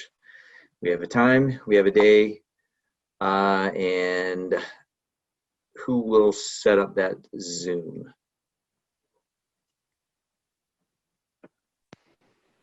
Joe, you the chair of the budget committee? I was. Well, once we call it to order, we can come up with a chair. As the past chair, do you want to set up the Zoom? I'm happy to set up the meeting and come up with a little bit of an agenda working with Lori and put it together. Yeah. Perfect. Great. All right, can we move on to winter sports guidance? Board clarification. I think Ken still has a comment. He's flashing on my screen. Go ahead, Ken. I'm just suggesting that if a board member shows up who is not on the committee, they have no say during the committee. They're there as a citizen. Because we all pay taxes. They don't have any right to tell the committee where to go, but they can listen in. When you're a board member, you're not a citizen. It's just as simple as that. You're not just like every citizen, that's all. Sorry, unlike some politicians, I was an American citizen before I was anything else. But you're an elected official. Only in that capacity to which I act. Okay, I'm going to point to a couple board norms right now, and number 1 is communicate respectfully, and second, keep the board productive and effective. So I think at this point we need to move on. So let's go to. Jump in, Al? I'm sorry? It's a great time for me to jump in with the winter sports stuff. Yes, please. Excellent. So some of you guys hopefully have had a chance to read the document that was in the packet about some of the presuppositions we're making around the opening of winter sports. And I just want to make sure that we were reading the board's intentions correctly about a couple of things. And so part of that is that the 4 weeks, 2 each, on the sides of the Thanksgiving break and the winter recess, the intent is to be fully remote from school. And my presumption is that would also include lack of practices for sports. Is that a safe presumption for me to make? I'm sorry, lack of practices during that block of time, the 2 weeks? We're trying to keep the kids remote because of travel. You don't want them playing basketball together is my guess. Just want to assume, I wanted anyone to assume, I wanted to make sure you guys were supportive of that. Great. So, go ahead, Keegan. So I was reading through this, and that made sense to me. I know that there's going to be some hurt feelings, and there's going to be some heavy feelings, especially with upperclassmen that are, experiencing like their final season of winter sports in some cases. But I was under the impression that the whole point behind having that 2-week block of time to quarantine with remote learning was to keep the kids at home so that we had that quarantine window. If we say you're not coming to school, but you can totally go play, that doesn't really ring the same bell to me. So I'm supporting the 2-week quarantine time following holiday with the understanding that those practices and games, like I feel for the kids, I feel for the parents, I feel for the teams. But our intention is to be safe and to follow protocol and health guidance. Can I ask a question based on your experience with the VPA? Are there other schools that are facing the same situation of potentially having to forfeit a couple of games or missing out on playing games because of this window? Or are we the only district that has made the decision to keep kids safe beyond the expectation of academic, or excuse me, beyond the athletic engagement? Bill can probably answer more how many districts there are that are doing things like this. We've heard of a few myself, and I think it's starting to spread. I've also heard today in my high principals call with other principals across the state that there are clusters of superintendents in regions that are considering not having sports at all. And just so you guys are aware, like, this was a fairly controversial decision by the state to let this happen. So it's not a VPA decision. The VPA sets up policies and procedures around how to do it safely. The decision was made by the medical professionals at VDH and the governor. That being said, they left it in the hands of schools locally to make decisions around whether or not they wish to have it at all. And there are some places where they're considering not having it. Some of them are based on shutdowns. Some of them are just based on they don't feel it's safe. Some of it's based on the inconsistency between how certain things are done. For example, in a phys ed class, you can do things in a basketball practice in a gym that you can't do in a phys ed class during the day because of the different rules that apply to sports that apply to phys ed, as an example. And then don't get me started on music and everything else, but there's inconsistencies around how these things are being interpreted. So some people are displeased with that, are leaning towards not having sports at all. Now, my position has been that if the state allows it, then we want to give our kids the opportunity such as we can. And I think Marty is here on the call too, and he's a firm believer that the kids need to have the activities. We recognize those inconsistencies. I don't have a great answer if I'm asked by a parent or a kid why those inconsistencies exist, but I know that I didn't create them. So, and you guys didn't create them. So that's part of the challenges out there right now. So yeah, the way that you described that 2-week gap is exactly how I interpreted the board's direction. So yeah, we will probably not be alone in missing some of that time. There may be schools that don't have seasons at all. And those decisions are being made either by superintendents or boards, actually. Bill might be able to add more to that, but I think I don't know if that hopefully answers what you're asking. It does. Thank you, Bob. Thanks, Bob. Thanks, Keegan. So Marty, before I get to you, I saw your hand. Just on the 10 practices, right? Obviously that you have to have 10 practices. Is there any way those 10 practices can be done remotely? In other words, have the coach in front of a Zoom with their 10 players or whatever. Is that a possibility if we're talking about this window of 2 weeks where they could do that from home or from their court? That was not part of any of the guidance. I'm going to defer to Marty. He's been on the VPA calls with Bob Johnson and the ADs. Marty, did anybody ask that question? Was that ever answered? So no one has asked it. It did come up in the fall, during fall sports, and we were able to do some Zoom workouts. So I would imagine that it would still count in the winter. As myself and the basketball coaches, we've discussed, based on the program that we have purchased, we have the ability to do that. And that's what we talked about with the potential of getting buckets and basketballs and sending them home with the kids. So they are able to do those type of workouts that were put together by their coaches online. And the program that we have, the Coaching Blueprint program, is wonderful. It allows them to see everything, the coaches to see exactly what the kids are doing and put practice plans on their firm.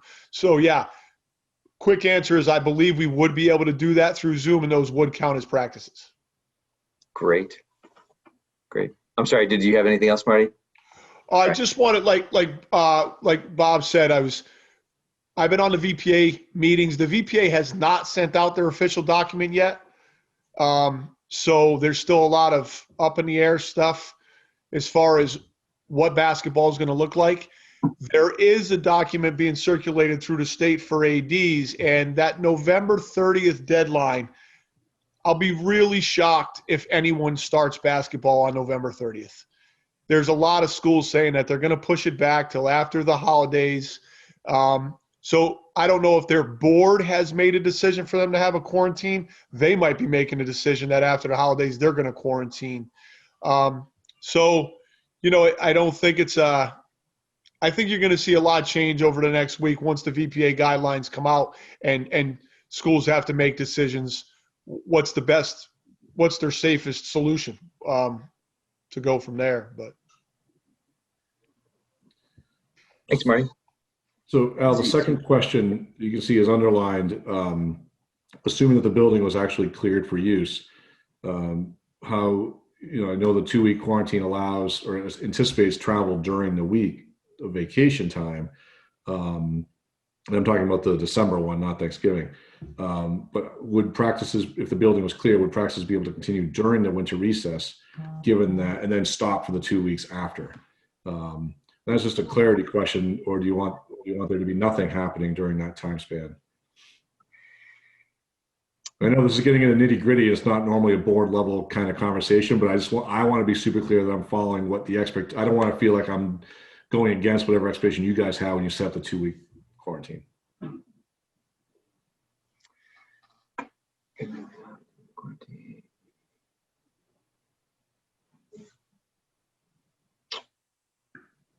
Oh, I'm sorry, Lindsay. Geez, I'm looking at the question. Go ahead. You have an answer, right?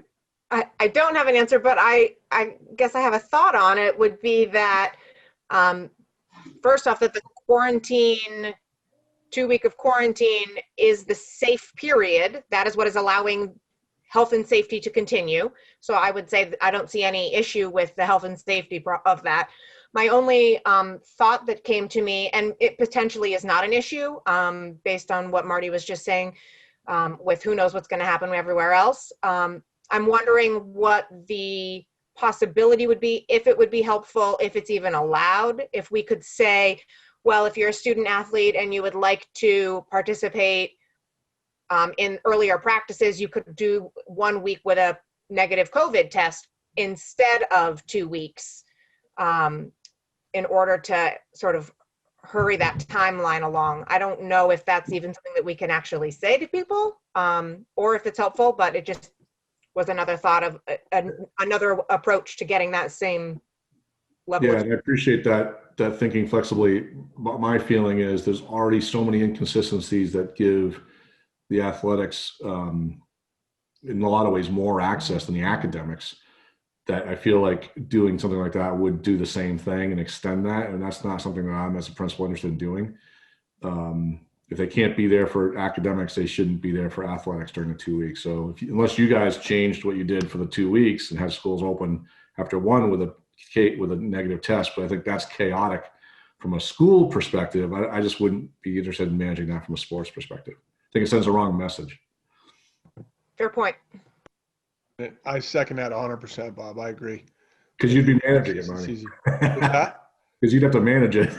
Yeah, it's, you know, to sit on some of these calls, like, so one of the committees, the big committee of the VPA, the Activity Standards Board Committee, you know, they sit on these calls with us with all these ADs and they're saying the same thing. Like, this is a hard sell, you know, with all these inconsistencies based on academics and athletics. This is a hard sell. I think everybody wants basketball. I want basketball. I know that. And I know a lot of our people want basketball, but we also want everybody to be safe. And we also want our school open for academics as well. Yeah, it was an interesting process. I was part of the Winter Sports Restart Committee at the state level. And it was an interesting process because, you know, we asked the question a lot, like, so I can't sit 5 feet apart from a student in a math class. And that forces me to operate a hybrid model because I can't fit all the kids in the room if they're not within, 3 feet or so. But I can guard someone in their face playing basketball. And, you know, the inconsistencies around that is just really hard to understand. And, but the doctors signed off on it and the VDH signed off on it. And that's, I mean, you know, unless you guys decide that you don't want it to happen at all because in stepping on the side of safety and consistency, that would certainly be your call or Bill's call to make. But I just wanted to make sure that you guys had all the information. So if what I'm hearing so far is that I'm interpreting the 2 weeks correctly, that practicing during the winter recess and then doing the 2 weeks after seems reasonable because you still have the 2 weeks after. I mean, that's kind of the logic. And then as we start to explore other sites, not knowing when our building will be cleared, I guess my question, like we did with the Jamaica Firehouse for the calculus students, what's the level of expectation you guys have around third-party facilities being used? The old Austin School gym, Winston Prouty Center, has a gym that they're willing to rent to us. And I'm guessing it's a pretty old building. Maybe not as old as Emily's house, but it's pretty old. I don't know what condition the HVAC system is in. We're only there for, an hour to 2 hours at a time. So the kids aren't there for 6 hours at a time. So anyways, I just want to put that to you guys. How do you view, you guys made the decision on the HVAC. Where do you stand on us using a facility that may or may not meet the standards? We just don't know. Well, I'll just speak for myself. I like the creative thinking. Certainly explore those options. That makes perfect sense. What is the possibility of? I see that one of the ideas is potentially tent coverage of the tennis courts. I would assume heaters would be involved in that as well. Well, yeah, Marty's still waiting to get word back from Green Mountain Tents on that one. I don't know about the heater. I mean, sidewalls for sure. Heaters, I feel like having a propane heater inside of a basketball court with balls flying around doesn't sound like a safe thing to me. No, I was being facetious. No. But it would, I'm sure they would generate enough body heat. Yeah. Yeah, you're keeping people out of the wind, and you don't have to shovel the courts. And I mean, it does a little bit of that kind of thing. And I know, James Pexock, who's on the call here too, is our varsity boys coach, and he and I were talking about the other day, and he didn't seem any too excited about coaching outside in the wintertime. But we want to keep the options open, because if that's the only way to do something, we at least want to have that. Maybe the practices are shorter because it's so cold. I don't know. But that obviously would be better, because you don't have to worry about ventilation, because you're in a sense in a tent. So I wanted, before we spent a lot of time pursuing other options, I want to know what guidance you could give us about it. Great, thanks. Sorry, a couple of hands here. Ken, Dana, and then Keegan. Yes, well, you opened up a whole new can of worms. Thank you, Marty and Bob. I don't think that it would be in good faith to send our students into another building that we don't know what the air ventilation is, because the whole purpose is, if we're not meeting the standard, we shouldn't subject our kids to it. And while I value sports, I was a double letterman myself. I would like to say that I could not fathom my high school years.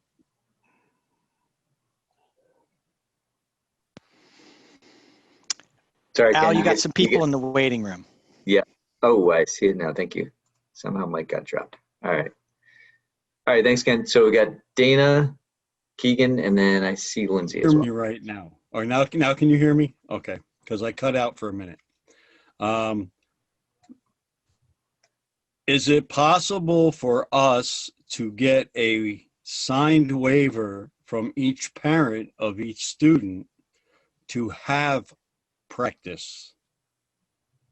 If we have parental consent for a minority of students to come into a building and practice their unique sport in preparation for upcoming matches, it leaves us not liable. And how well do parents trust the other parents? So you're talking about doing that at this other gym you're talking about, not our gym, correct? No, well, it could be at our gym or another gym, because if we don't know what the other gym is, we might as well put them in our gym.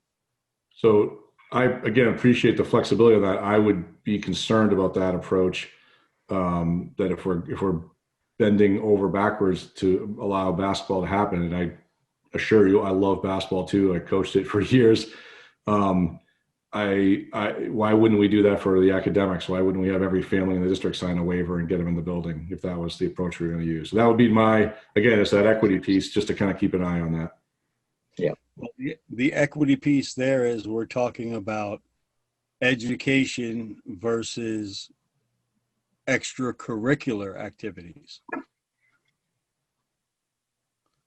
And I think what Not Bob's trying to say is not that you need to have everybody has equity to do between both. varsity basketball. Education probably should take precedent. We are I an agree. educating education facility. So, And that is why we made the call on the education part. right.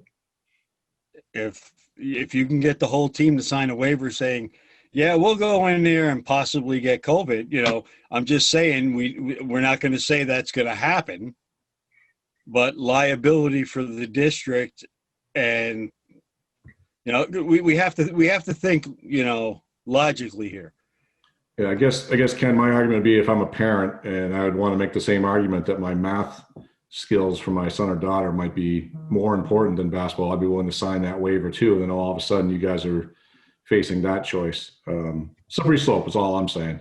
I want to be super clear. I'm okay if the board says don't explore outside buildings that you don't know what the HVAC system is like. I think that's a reasonable precaution given the precautions you've taken about the building.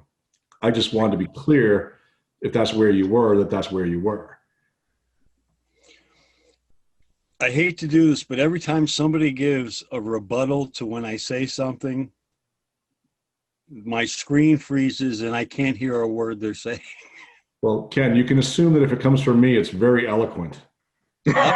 Obviously, Bob, I have no doubt about that. Is that your plea to have no one disagree with you? I'm sure Bob said, whatever you said, Ken. Something like that. Yes. All right. Dana's been waiting I'll just forever. stand here and His nod. hand's been up like this for about a half an hour. Go ahead, Dana. I was just curious, Bob, is it even possible that we're even going to have winter sports? I mean, with the increase happening, you know, the cases of COVID in this state, with the outbreak of the hockey league, is it even possible that we're even going to be even considering winter sports? And that's what I was alluding to earlier. I think, you know, whether the state chooses to shut it down or whether individual boards or superintendents decide to close it down, I do think that's entirely a possibility at this point. You know, the risk of outdoor sports is very different than indoor sports. And we talked about that very clearly because I was on the fall sports committee restart meeting as well. And, you know, doing stuff outdoors, they had no problems with masks and everything else. But basketball, hockey, cheerleading, all the other things that happen indoors is very, very different. It wouldn't shock me to hear that things get closed down either by boards, by supers, or by the state at some point. What about the GIST program? Is that even being considered, or? So the GIST program is operated by the Mountain. They're still in the collaborative. They're still doing that program. Okay. I mean, they're offering the passes and such. Yeah. Yeah, so we're not totally out of winter sports. We got skiing and snowboarding as an option, possibly. Thanks, Dana. Go ahead, Keegan. Thanks. I have a couple of questions related to like the number of students.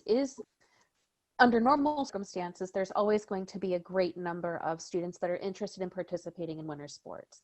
Are you finding that there are equal or more numbers of student athletes and their families that are still avid proponents of like no matter what, we need to have basketball? Are you seeing that level of demand shining through, or are you seeing like a lowering number because of safety? Well, we just put the surveys out to kids this week, so I can't answer that yet with numbers. I mean, I don't know if we end up with a few less, wouldn't shock me, but basketball is our biggest sport as far as numbers go because we have, you know, 2 high school teams at each gender and usually 2 middle school teams in each gender. So it's a lot of kids play it, you know, so it's the only sport that every high school and middle school in Vermont has. So that was a lot of the impetus for the governor to, you know, his whole concept of get to yes on this, figure out what you do to get to yes was sort of the argument that he had. So, but I don't know about the numbers yet. Okay. I think then that in regards to looking for alternative locations, we haven't allowed our kids to go into the buildings in some cases at all, because it's not safe. And I think that with all of the work that we've done as a board, making decisions around air quality, making the HVAC systems up to code, still recognizing that there are areas of deficiency, I think it would be irresponsible of us to say, well, you know, it's not safe to learn in school, but if you wanted to go and explore some other avenue, I think that's incredibly irresponsible. And I feel for the kids. I know how important and how instrumental, you know, athletics are to our students. You know, in many cases they define a community. But I think we need to remember that these are not normal times. It's temporary, and it might be a hard nut to crack, but I think this board needs to have that hard conversation. I understand that a lot of people are going to have some really heavy feelings. I know that the seniors especially are going to, you know, not like what's going on. But this is one season, one moment in time where we need to safety first, right?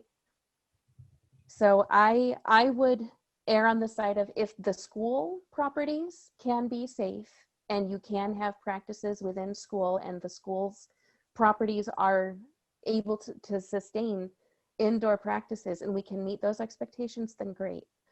But if we can't ensure that the locations where our kids are going, if we can't guarantee that they're safe, then what's the whole point of why we've been keeping our kids out of our own buildings since August? And I know that sentiment is not going to feel very good to a lot of parents of student athletes, and I feel for you, and it's not going to feel good for the kids, and I understand that as well. But what do we value more? The opportunity to learn and to have a safe and healthy community, or the opportunity for maybe a game before we have an outbreak or an experience where practicing outside in the cold and kids get sick, or there's an accident because things like between the heat and the ice and now we have broken ankles on the team. Just so you guys are aware that if we get to a point where we are playing games, there are no spectators allowed. That's part of the state rule. Everyone's wearing masks. We video stream stuff for people to watch. So that's part of the way that they've laid it out. Al, the last set of questions I think I have are really at the bottom of the first page. And so this is an interesting one because it's kind of a technicality, and there's a lot of these that are happening as we go through the guidance. In fact, the principals who are on the call and Bill can agree, this is a lot of what we do is try to figure out how to make sense of some of these guidance documents. So just to give you guys a little bit of a backdrop on the AOE Safe and Healthy Start guidance, it talks about that visitors are typically not allowed in buildings this year. That includes, you know, guest speakers. They want parents really to not even be in the buildings. They want meetings to be done by Zoom, so on and so forth. And so when they put all that out there, that's fairly restrictive, and we respect the safety first element of that. And then the governor released the recreational sports guidance, and the recreational sports guidance kind of contradicts it a little bit. The rec sports talks about, and this is like when we talk about our junior pro Saturday morning basketball crew, for example, they fall under the recreational sports guidance, not the AOE guidance. And it says that recreational sports can take place in, for example, the gym of a large receiving middle or high school, so long as the kids who are coming are only members of those sending towns, which is typically what they are anyways. You know, Newfane has a team, Townsend has a team, Wardsboro has a team, Jamaica has a team, whatever. And they play at Leland Grant Saturday mornings. And so the rec guidance said that that is okay, and that they don't count as visitors because they're part of the school broader community. So thinking about that, we start thinking about, well, could we use then the elementary school gyms? Because technically our players would be visitors in those gyms. But if those gyms were cleared for use, could we practice in those gyms? And so the rec sports guidance doesn't go the other direction. And And so we were trying to figure out, like, so what does that mean? How do we, do we allow the winter rec sports teams to use our facility, which is in compliance with the rec sports guidance, but kind of against the AOE guidance? And if so, do we then allow our athletes to go into the elementary school so that they can have a gym to use in the meantime until our gym is available? So these are the kinds of things that we're dealing with. So I kind of throw it to you guys to see what you think about this. So like going to the Jamaica gym or the new, and obviously it would be a school that is currently open. Right, the gym would have to be cleared for use. The building would be open for the gym to be used, and we'd work with the schedules of the principals and availability and all this and that. I mean, those things would obviously come secondarily, but those would be moot conversations if you guys didn't want those sorts of things happening. Gotcha. All right. Thoughts on that? Let's see. I've got Ken and then Lindsay. Yes, absolutely many thoughts on that. But before we get to that, I'm going to backtrack to Marty saying something about they already purchased equipment to possibly go remote. Is that correct? A program to go remote for basketball, yes or no? Yes, we purchased a program that allows us to put practice plans and things up like that, skill development through remote for practices. Thank you, Marty. Okay, so all right, I'm going to go back to the second part of this. Then we are not the Leland and Gray School District. We are not the Townsend Elementary School District. We are not the Newbrook Elementary School District. We are not the Jamaica School District. We are all one district. We are the West River District. If the basketball team needs to use Jamaica or Newbrook, I don't think the board should have any problem with that or the staff, as long as normal classes are not going on at that time. And I think that is probably your best viable option, being we don't have to outsource. We know what the air quality is in those buildings. There might be a little busing issue, transportation, but that's easier worked out than going down to Austin School and renting it out. I think that would be a great idea. And if any remote practices can happen in the meanwhile, the more practice, the better. Marty, you know that. You're a coach. You don't stop practice. You tell them to go home and run a few more laps on their way there. You try. You try. Yeah, you try. They might not do it, but you're not always watching. All right. Thanks, Ken. I agree with you. Go ahead, Lindsay. Yeah, at this point, I would just say I would agree with Ken. If the building is safe for our littles, it's safe for our bigs. We've already determined safety. Let's do that. Go ahead, Marty.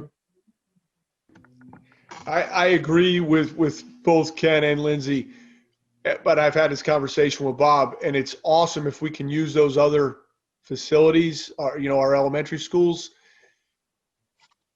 You're talking, it could be a safety issue, and you could be really limited on what you can do in there. You're talking about a much larger, more athletic student athlete moving in a very small area, and the liability becomes extremely high.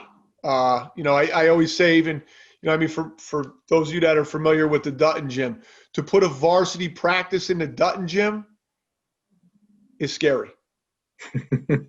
To put a varsity practice in a elementary gym / cafeteria with one basketball hoop, in my world, is frightening. But our coaches are more than equipped to be able to bring that practice plan down and be able to at least do some things, for sure. But we would have to really practice or plan practices much, much differently, for sure. Yeah, Marty, I agree with you. I think the board is just saying that would be an option, something that could be done. Maybe it's just part of an overall network of things that you do. Maybe you have you work 3-on-3 or something, or smaller skills and drills in a smaller facility like that. And then who knows, depending on what you find with tenting for outside, maybe that could be the bigger facility where you could run full practice. Marty, we've discussed it for sure as a coaching staff. All the options that Bob and I have spoke about, which were elementary schools, which were outdoor tents, which was this Winston Prouty school. So they're all on the table, so for sure. Marty, not for this being your first invitation, but welcome to 2020. I appreciate it. All right, I've got Lindsay and then Keegan. I'm wondering if the question was posed, I'm assuming it was, and they just haven't done it, but if Winston Prouty had their air tested already, or any of these other places, have they done it? And if not, does it require special equipment that we do not have and could not test on our own? Would we have to hire out the testing to get that done? Or is it something we could at this point show up and be like, hey, we'll know tomorrow? No, it is a very formal test done by a very formal procedure. Based on the age of the Winston Prouty Center, I have my doubts. I can tell you, Lindsay, after speaking to the woman that we would have to go through to rent it, she did mention that you might want to keep the doors and windows open at all times. It gets a little hot in there. So I'm just going to go out on a limb and say, it's could be a problem. Maybe not certified. Yeah. Yeah, that I have no idea. But if it gets hot, but you know what? It gets hot in Dutton too. We used to have to pop the windows for practice too. Go ahead, Keegan. Thanks. So listening to all of the questions, all of the work that's going to be required to create a safe environment for the kids to play and participate. When we think about all of the hurdles of checking air quality, of ensuring that if we are going to have the big kids go, like the seniors and the juniors from the high school going to Jamaica Elementary School to practice their games. I'm curious what the board thinks. Is it worth do we want to work towards finding ways to get the yes, or do we want to alleviate the challenges of finding space, finding the wherewithal to ensure that all practices are happening? I know that it's going to be a hard question, but as was mentioned earlier, some districts, some boards, and some superintendents are deciding not to participate in winter sports just this one season. If we don't have a building open and available for learning, and we're talking about having tents outside in the middle of January so that kids can practice their layups, I'm awfully curious to what depth and degree are we willing to ask our kids and ask the coaches and ask our community to say, we're gonna figure out a way to make it happen. If we get to play games, you can't come in and cheer on your children. I'm curious, like where on the spectrum of this board are we feeling? I want to do what's best for kids. I want to do what's responsible. I want to do what is the least restrictive of creating an opportunity for children. But I also want to make sure that we're keeping our eyes on the big goal, which is safety first. So if obviously that's an unpopular, stance to be on, like, let's make sure the kids are safe. Because of course we want the kids to play and we want our seniors to have these moments. I know a lot of people are probably going to be afraid to say, you know what, no winter sports. We can't figure it out. It's too many hurdles, too many jumps, too much. But I'm curious, what is the sense right now? are we really wanting to find every possible avenue to ensure that winter sports can happen?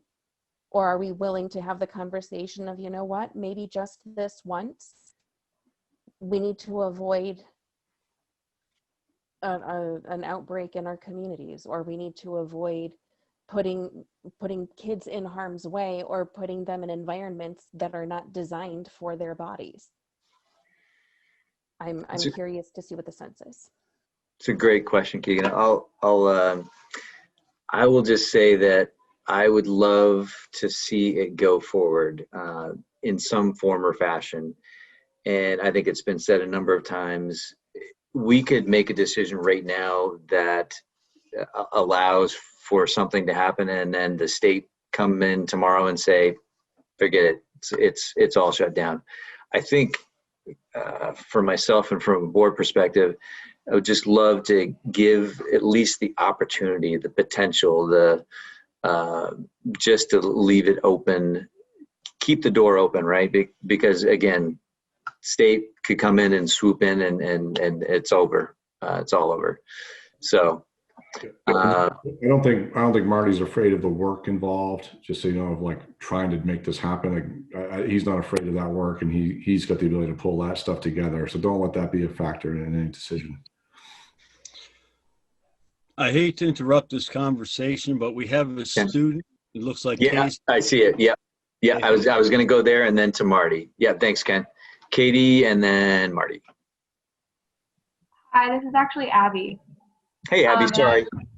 I just wanted to say, as a student board member, that I think that extracurriculars are one of the most important things right now, because the students need this socialization, especially with the online learning that we're doing. And so I think that especially the senior basketball players want to do everything possible to keep this season for them.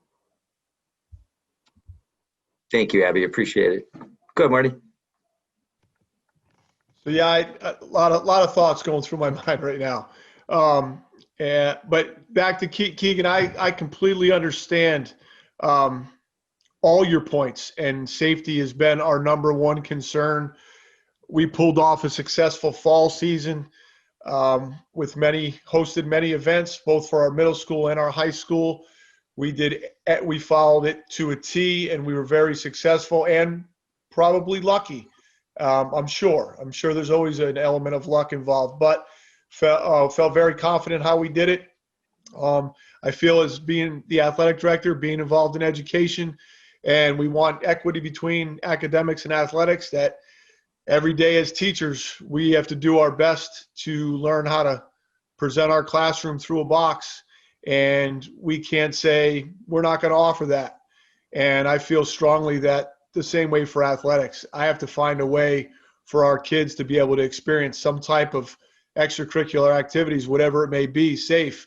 But just like the classroom, it's until the state shuts it down, I feel like it's my job to make sure it happens in some capacity. And I'm willing to keep exploring options and always lean on the side of caution and safety. I do, but whether it's 5 practices or 1 game or 4 rehearsals or whatever it may be till somebody shuts it down, it will make a difference in those kids' lives. I truly believe that. So that's the fight that I'm willing to take for them. So. Thanks, Marty. Well said, Marty. Yeah, I think we should try to do this in some form or fashion until the state says otherwise. Go ahead, Ken, and then I got you, Keegan. Thank you. Absolutely. I believe we should be able to do this until the state turns around and says no. But I'm going to point out that we've been ahead of the curve in the state, and this board has been ahead of the state. We're taking precautions that the state isn't taking, and we knew that this uprise was going to happen in the number of cases. Trust me when I say I don't want to be responsible for any child to get sick. And I know our staff doesn't, our coaches don't, and this board doesn't. And I know many parents don't. Some parents just throw it out to the wind. I hate to say it, but they do. Because it's your last year and you got to get that scholarship or you got to get that, and you can't do that. If we have it bad here in Vermont, other states have it worse. So I would suggest to stay. I'm going to stay my course and say, err on the side of caution. Do what we can to keep the kids physically active, as much socially involved as possible. And I want to see a productive year. I want to see some baskets. I do. But, you know. All right. Thanks, Ken. I just want to say, I want to echo what Marty said. I mean, I watched it firsthand. My youngest son played middle school soccer, and Marty and crew were on it. If you didn't have your mask on, didn't have your mask up, then, you know, you're warned. Exactly. You're warned. And then if you don't heed the warning, then you can leave. Marty and team took it that seriously for the safety and health of the people that were there. And I agree with him without an incident. I thought it did a fantastic job. And I feel that the same would happen with basketball, that you would handle it with safety at the utmost. And that if any issues were to be seen, that he would address it immediately. And again, of course, we're just going to work within the guidelines of the state. And anyway, that's what I got to say about that. And I see Trish. Can I ask my question real quick? Yeah, sorry, Keegan. Thanks. Then Trish. Looking back at the notes and the questions associated with this, I'm curious about the Winston Prouty Center. Would the possibility exist where we could ask them as a kindness to the kids of our district to check on the status of their HVAC system and ask them to do that testing and to confirm that their location is safe? Or would that be outside of the scope of what we should be asking a business that's not connected to this board's work, but they are a community member? I think we could ask the question and they certainly could tell us, no, thank you. Yep. More than likely, they're going to tell us we didn't test it. We don't know. And we probably couldn't rely on other area high schools that are currently open to say, hey, when you're done with practice, can we join your gym? Would that even be up for a conversation, like maybe connecting with Brattleboro High School? Again, those high schools have not done the same air quality testing that was required by the West River Board. Okay, thank you. Thanks, Bill. Go ahead, Trish.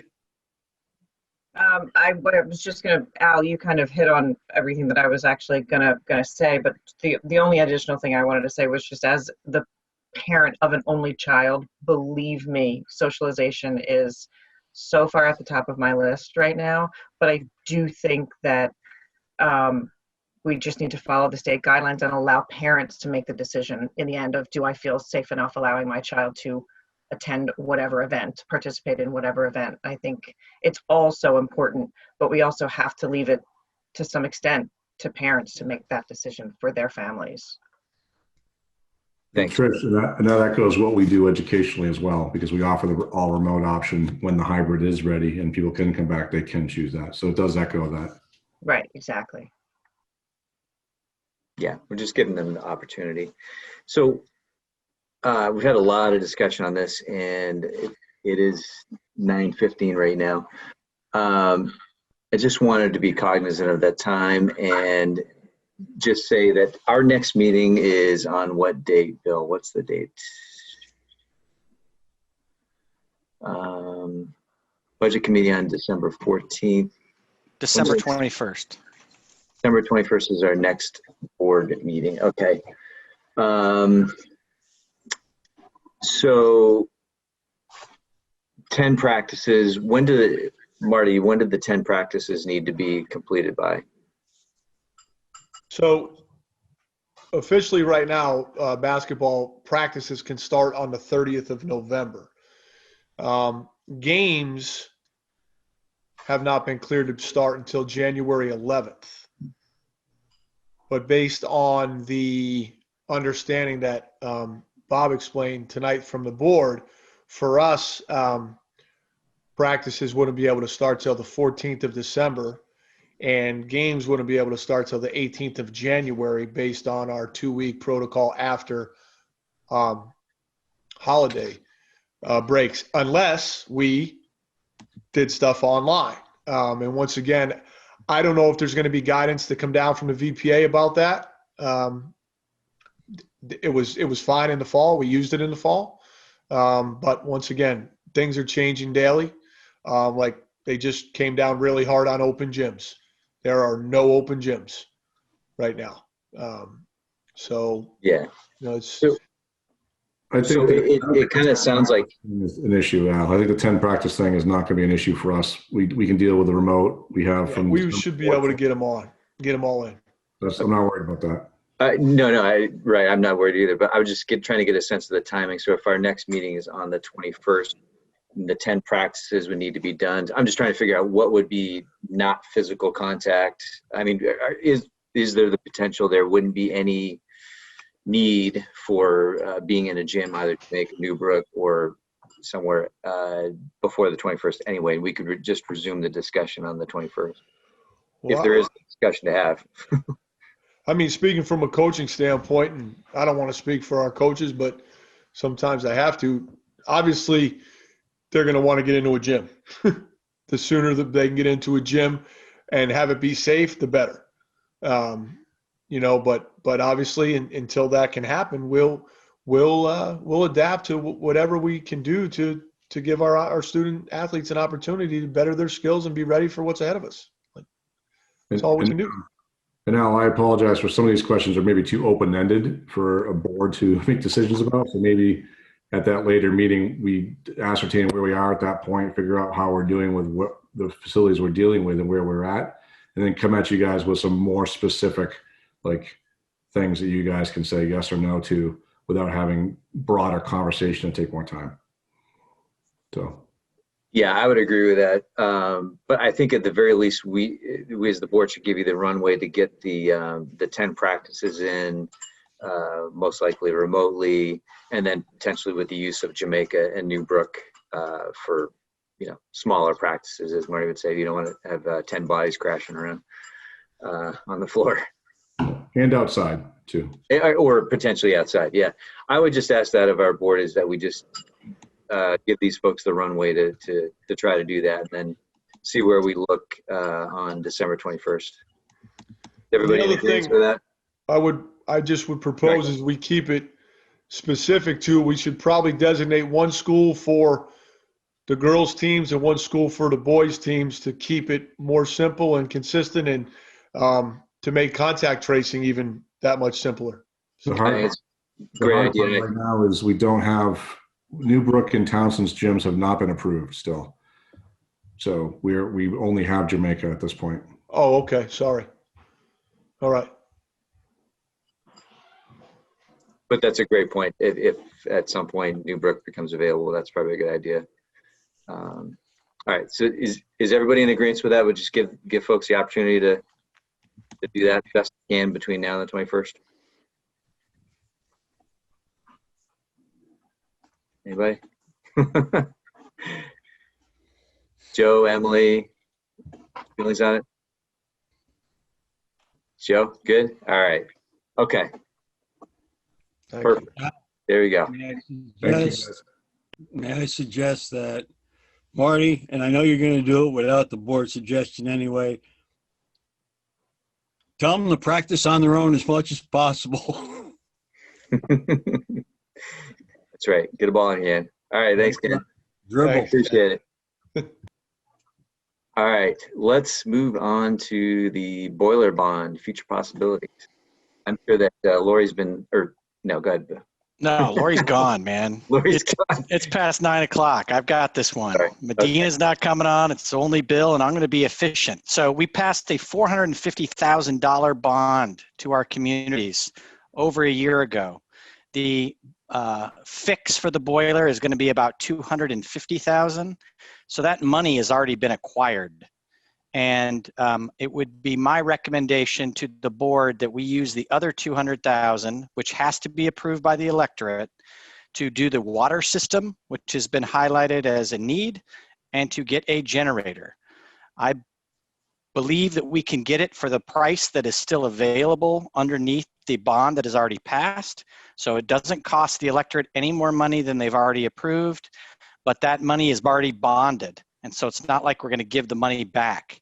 So it has to be used for a specific purpose, but because we're only spending $250 of the $450 because Medina and Lori Garland were able to get matching funds, now we can use the additional money that has been freed up for other needs at the Leland and Gray district. So I'm asking for permission to engage the attorney to bring you all a warning on December 21st that you guys could approve that we would then do at town meeting. So you get your first look at the warning on December 21st. You'd approve it in the 30 to 40 day time period, which would be late January for inclusion for town meeting. So Can I? Thank you. Awesome. Do I have a second? I'll second. Discussion from the motion makers.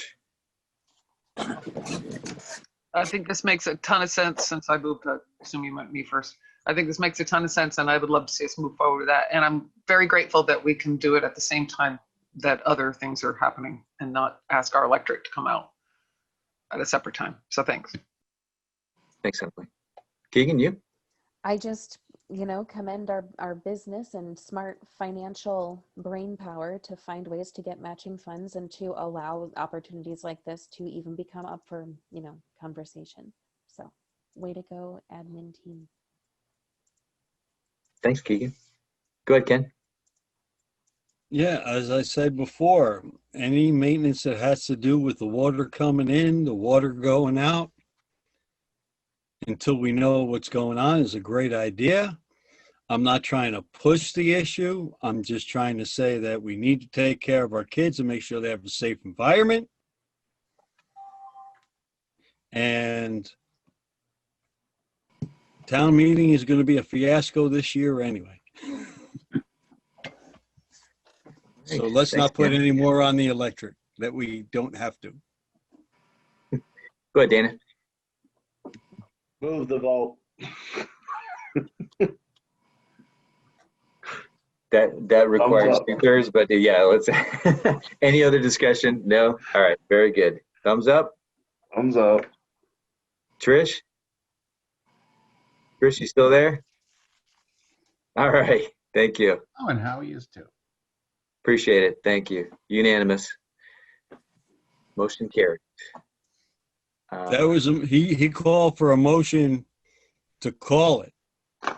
Yeah. Had over your 2/3 vote. Now you have to do another thumbs up. I got 2 thumbs. Well, he made a motion to call it, and I looked to see if there are any other questions. There were no other questions, so we just went to the vote. But to call the question, you have to have a 2/3 majority vote. Okay. All right, we gonna do this, Bill? Majority vote. Let's be legal. We got the 2/3 majority vote. Make the vote. Fine. Do we have 2/3? Yes. Great. Thank you. All right. And then all those in favor of the motion. Great. Thank you. Once again, unanimous. All right. Appreciate it. Annual reports. So you have been shared a table of contents for the annual report. We have a different person that will be producing it this year. The person who produced it last year is not available this year. And so our grant manager in our office is going to be doing this for both River Valleys and West River. I'm just providing you a table of contents, and you will see a draft layout on December 21st. I was just looking for anything glaring that is not in the table of contents. It seems pretty extensive. It's very similar to what you have provided in the past. And the thing with 2 stars is something you have not provided in the past. Everything else is stuff you have provided in the past. So that's under district accomplishments. We just want to make sure we do some publicity. We're going to be sending this out for everybody. Yeah, looks great. Okay, keep rolling. Go to the old business. Old business, HVAC workflow updates, TES All right. options. So you have been provided with the annual monthly report that shows you where everything's happening. The big things that are happening is we finished our second servicing at Townsend, which Craig and I are going to talk about in a second, and that we're hopefully going to have the air testing done at Leland and Gray starting next week. The first one is going to be Dutton Gym. As you can imagine, Alliance Mechanical is busy across the entire state because all of this has to be done by December 30th under the grant from Efficiency Vermont. Specifically on Townsend, you were provided a very specific piece of paper that shows what the CFM was after cleaning and the ASHRAE 100% air rate, which we are trying to get over. And we are looking at the very small one, you can see, that we are not able to have the populations of the Townsend Elementary School in the classrooms and reach that 100%. So if we are going to bring the kids back into Townsend, we cannot and go over the 100%. Just not possible. The way the system is, it is not possible to have those many students in those rooms, and it's not a lot of students, but they can't be there because every student counts when you do the calculation. So, knowing that we cannot bring all the kids back at once, Mr. Roach has done his due diligence. He has met with his faculty, he has met with his principal advisory committee, and he is going to share some options that we would like to pursue. Yeah, thanks, Bill. Yeah, Bill summed it up pretty nicely, is that to get the full population of students into our classrooms, including our staff that we would have in, we're certainly not able to go and provide that. So with the success that we've been having the last few weeks of having 30 students in the building, limiting the students in that have ASHRAE safe rooms, we wanted to continue to explore options to get more students in the building, knowing that socialization was important, knowing that education was important, knowing that both teachers and students really want to be back at school because it's really the best place for them. But with these limitations on the HVAC, we really wanted to see what we could do. And so I met with, as Bill said, a lot of the folks around who make decisions and help guide me with my decisions of what we want to do and what we thought would be best on the safety of the kids, the safety of the staff, and what would be the most beneficial for everybody. And we came up with like 2 options that we thought were logistically possible. One, and that's the one that the teachers felt very strongly about, was whatever is going to be happening in the state COVID-wise, for us to continue inviting students in, providing some additional assistance, additional opportunities for social gatherings, basically just continue on with our 4 days of education per week. And with the ASHRAE standards increasing a little bit, we now have a little bit more flexibility with more rooms and getting a few more kids in than we had prior. And the other option that we have is for us to explore the opportunity to do, an A/B model. And, how we would set that up, I don't know whether we would go A/B and then Wednesdays we still do remote and then do another A/B model or AA or BB. That plan with the teachers wasn't something that they were particularly confident in. And we didn't really want to explore that too much more.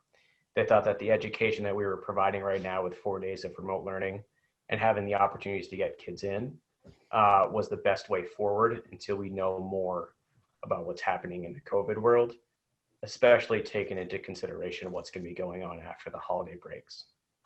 So those are our two options, and we'll explore both options, but we want to pitch them to you and see how we could help our students and staff, you know, a little bit more with their education and just try to provide some normalcy to their lives. So without, you know, with knowing that we can't get 100% in. And so our purpose tonight was Craig and I were to inform you guys. You don't need to make a decision on this, but we wanted you to be comfortable understanding where we're coming from, because we're going to need a decision on December 21st. We're going to give you a recommendation, but we wanted you to understand.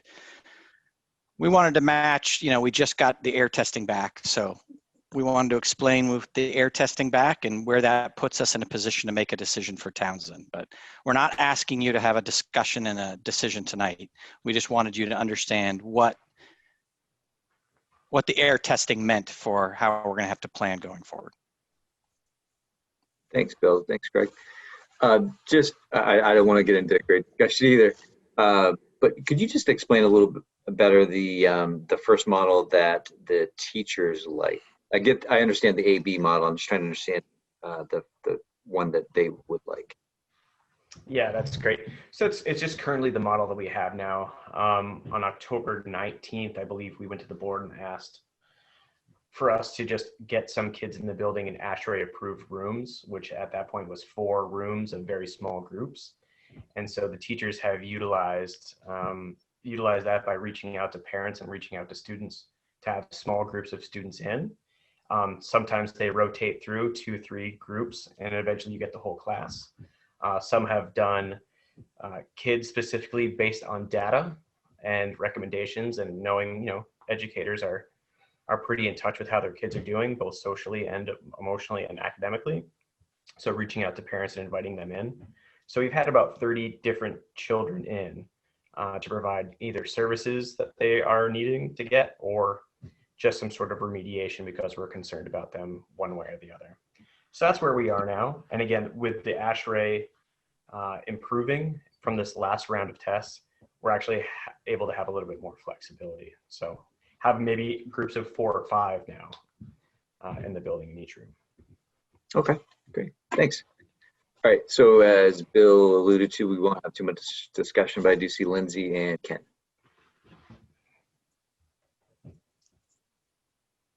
Sorry about that. You kind of answered it partially already, but my question has to do with the small groups in the building. And I guess I'm curious how long it would take for every kid to get into the building. And is that a way that this might look, or is this really just on a, you know, whether it's a special ed basis or however you're doing it, is the idea now that there's more rooms available that probably every kid is going to get in-person time, or is that not necessarily the case? Yeah, well, I think every kid is going to be given the opportunity to come in. And again, that's up to the parents to decide whether or not they want to have their kids in small groups in the building. Again, COVID is what it is. Of course. But our expectations and my conversations with the teachers are, if you're concerned about anybody, not just special ed, but general ed kids as well, invite them in, see if you can provide them with some additional assistance, do some small group work with academic support, special ed, of course. But we will have the ability to go and get everybody in if we need to, without, you know, saying we're fully open and we're going to be doing an AB model, but it just allows us the opportunity to do it. It's kind of a roundabout way of saying we're going to try our best to accommodate as many kids as we possibly can and who want to utilize that service. Thanks. Thanks, Craig. Thanks, Lindsay. Go ahead, Ken. Yes, while that's all great, the board had passed a motion that the buildings would not be open until they met the ASHRAE recommendations. And I'm fine with if all the, Greg, or Craig, correct me if I'm wrong, all the air testing was done in all the rooms? Yes, that's correct. So we know how the fresh air exchange is in each room? That's correct. And we also know the safety of what would be safe to have those numbers in the classroom too. We just know that we can't fulfill everybody. So, you know, a class of 17 in 5th grade with 2 teachers that would be in there would be 19, but we know that we can get probably something like 13 in. So we know what would be safe for that room in that space. Okay, so the board's the board's prevalence was pretty much clear. That's your maximum then until that can increase. If you get 13 in there in that room that says you meet 13, that's great. I want to see you get 25 in each classroom. I do. And we'll get there. And we also have to remember that COVID is the one that forced the question of what is the air quality. Okay, every flu season we've had kids out. Now you hear the media going, well, flu season and COVID season are overlapping. They're not overlapping. Flu season comes every year. It's been here every year. Is COVID season going to come back every year? Lord, I hope not. But what we're going to try to do here is we're going to get that air quality up in every building so that whatever is spread respiratorily through the air isn't going to happen to our children. That's what the whole purpose behind that motion was, is it's not only COVID, it'll also help with the flu. It'll help with, you know, whatever comes down the line. And that's what we're trying to do. All so right. keep Thanks, that Ken. in mind. Keep your guns going, and we're behind you. All right, perfect. Point well taken. So we have 2 options to choose from between now and the next meeting. I'm sorry, go ahead, Craig. Yeah, I appreciate that from Ken. What Bill was sort of talking about earlier, and I just want to reinforce right now, is we got the results back. We know that we can't get our whole school in. We want to try to provide services for kids. We're just going to provide you with ways that we possibly can, but ultimately it'll come down to the board to direct me on how you guys want us to get kids in the building and how to keep staff and children safe. So we're just trying to explore to say, hey, just because this came in, we can't get everybody in, doesn't mean we can't try something. And that's what we're trying to do. So we'll listen to you, and I'll listen to your direction, and I'll speak with Bill about that as well once we get that decision back at a further date. But we just want to let everybody know in the community know that we care and we're trying to do something. Awesome. Thanks. Really appreciate it. Go ahead, Amy. Amy? Hi. Hi.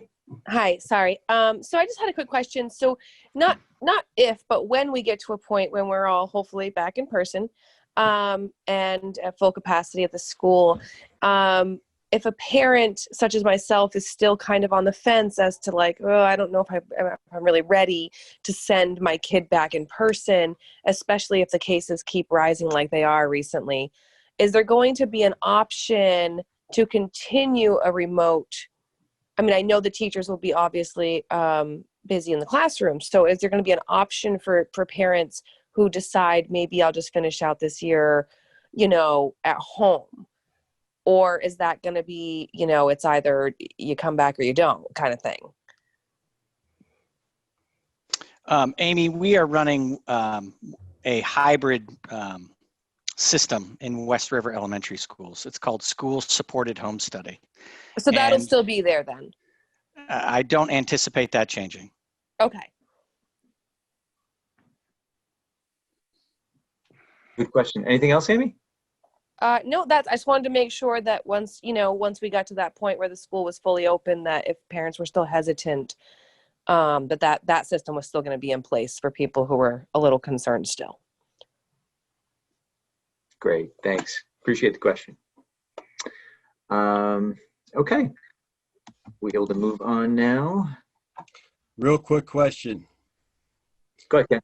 Sorry, Al. People are dropping like flies. I just want to. No, I know. With Newbrook open and Jamaica open, is there room in those two schools for the elementary school students right now that go to Townsend that could possibly go to those schools? Administration, work on this. Can we get all those elementary school kids in our 3 buildings? We have 2 fully open, 1 partially open. If we can do this, let's get them all in there. Hey, Ken, this is Scotty. If I could interject, most of my classrooms are at or near capacity in terms of what the standards allow, in terms of our airflow and our fresh airflow specifically. There are a couple of classrooms where we have to be careful not to send 2 adults in, 2 support adults in at the same time, because we would go beyond. So I just wanted to bring that up. I would be certainly open to looking at that, but we are very close. Thanks, Ken. You're absolutely right. We want them all back. Totally agree. Yes. Totally agree. All right, so I'm going to change things up here a little bit since it is 9:40. Student report, principal reports, and superintendent cabinet report. All very amazing and great reports. I hope everybody read all the principal reports, all the superintendent reports. But the most important of these would be the student report. So I want to hear from our student report, if she still happens to be awake and not past her bedtime. Hi, this is Abby again. I just wanted to know if we do decide that high school sports could be at the elementary schools, I hope it would also be considered for theater rehearsals to be in those buildings as well. That's a great point, Abby. Appreciate it. Ansley, do you have anything to add? Anything to report on?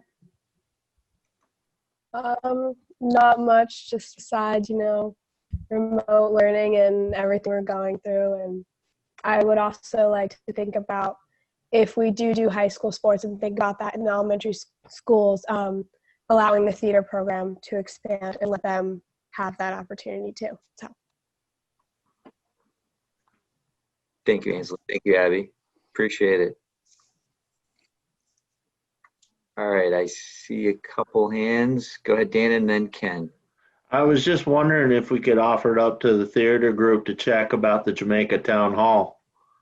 See if that's a viable option for them to meet there, since it has a stage and, maybe there'd be something. It's a great idea, Dan. Go ahead, Ken. Well, as long as the town hall had their HVAC system checked, I don't think the district would have a problem with that. But no, you know what? Great idea. Get the drama people out there. Lord knows we can't have enough drama during 2020. But seriously, maybe we can do a pay-per-view. Have it filmed, do a pay-per-view viewing. Must-see theater. I love it. Right, must-see TV. I mean, yeah. Bob can't hog all the numbers with his show. Thanks, Ken. All right, so in all seriousness, if anybody had any questions on principal reports or superintendent report, speak now or forever hold your peace. Great. All right. So moving on to the approved minutes. Approved minutes. Oh, we did. Okay. Yes. Thank you. I'll entertain a motion to approve the minutes of October. I will approve the minutes with the correction of Newbrook is not 2 words and there's not an E on the end of Brook. I think it's the 3rd page of the minutes. Other than that, I approve the minutes. As amended. Okay. Do I have a second? Second it. All those in favor say aye. Aye. All right, thank you. Motion carries. Appreciate it. Okay, thank you, Bill. Appreciate that. Communication committee update. All right, real quick, we coordinated our first posting with building leaders and community sites related to the sharing of information regarding the extended 2-week remote model following Thanksgiving. We found that there were some lingering questions, wondering, community members wanting to know why the decision was made, what those ramifications were.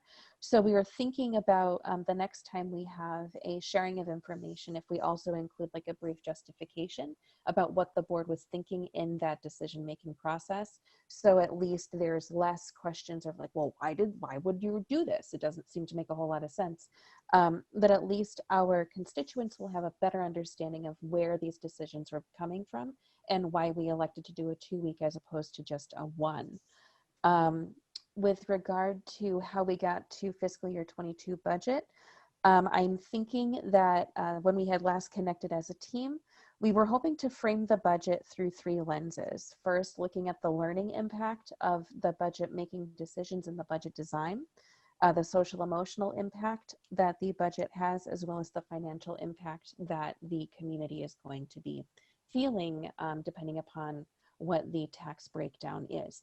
And we were thinking that if we were able to frame the budget through those lenses, we can better help our communities have a clear understanding of how the funding actually connects to programs and the student experience within all of our schools. I think the survey, we haven't connected about it since, related to interests of like, what do people care about? What do people want to see? We kind of dropped that. But I did write down that our new survey that we're going to be working on is related to pre-K access and interest. And I'll be waiting to hear from Bill around the 2, 3, and 4-year-olds that are in our district that would perhaps be interested in joining us and becoming future kiddos in all of our schools. Thank you. Great, thank you so much, Keegan. And then on your third bullet point, so you're all fully coordinated on the school Facebook, newsletters, at least Facebook, right? It worked out well one time, so I'm gonna say, you know, our batting average is looking pretty smart right now. I do not yet know if Bill had a chance to connect with Suzanne Pa, or if she had accepted the position of being our communications liaison. But until we have that position filled, I'm your girl, so we'll see how it goes. I believe Suzanne is on, or somebody from her home is on. You might want to message her. Hi, Suzanne. Nice to meet you. I don't even know if now would be the appropriate time, but did you get a chance to review the position, and is that something that you might be? I did a little bit. I think I need more time to think about it, but I definitely feel like I have the ability to do it, but I'm not sure I had the bandwidth right now. Understand. If that makes any sense. It does, truly. Thank you so much. Thanks. She does have the capability. She can do it. The bandwidth, I'm the one who keeps cutting out during the meeting, so I can't talk. Great. All right. Well, thank you. Thanks, Keegan. Great update. Appreciate it. And Suzanne, good luck in your decision making. All right. Let's see. Approve financials.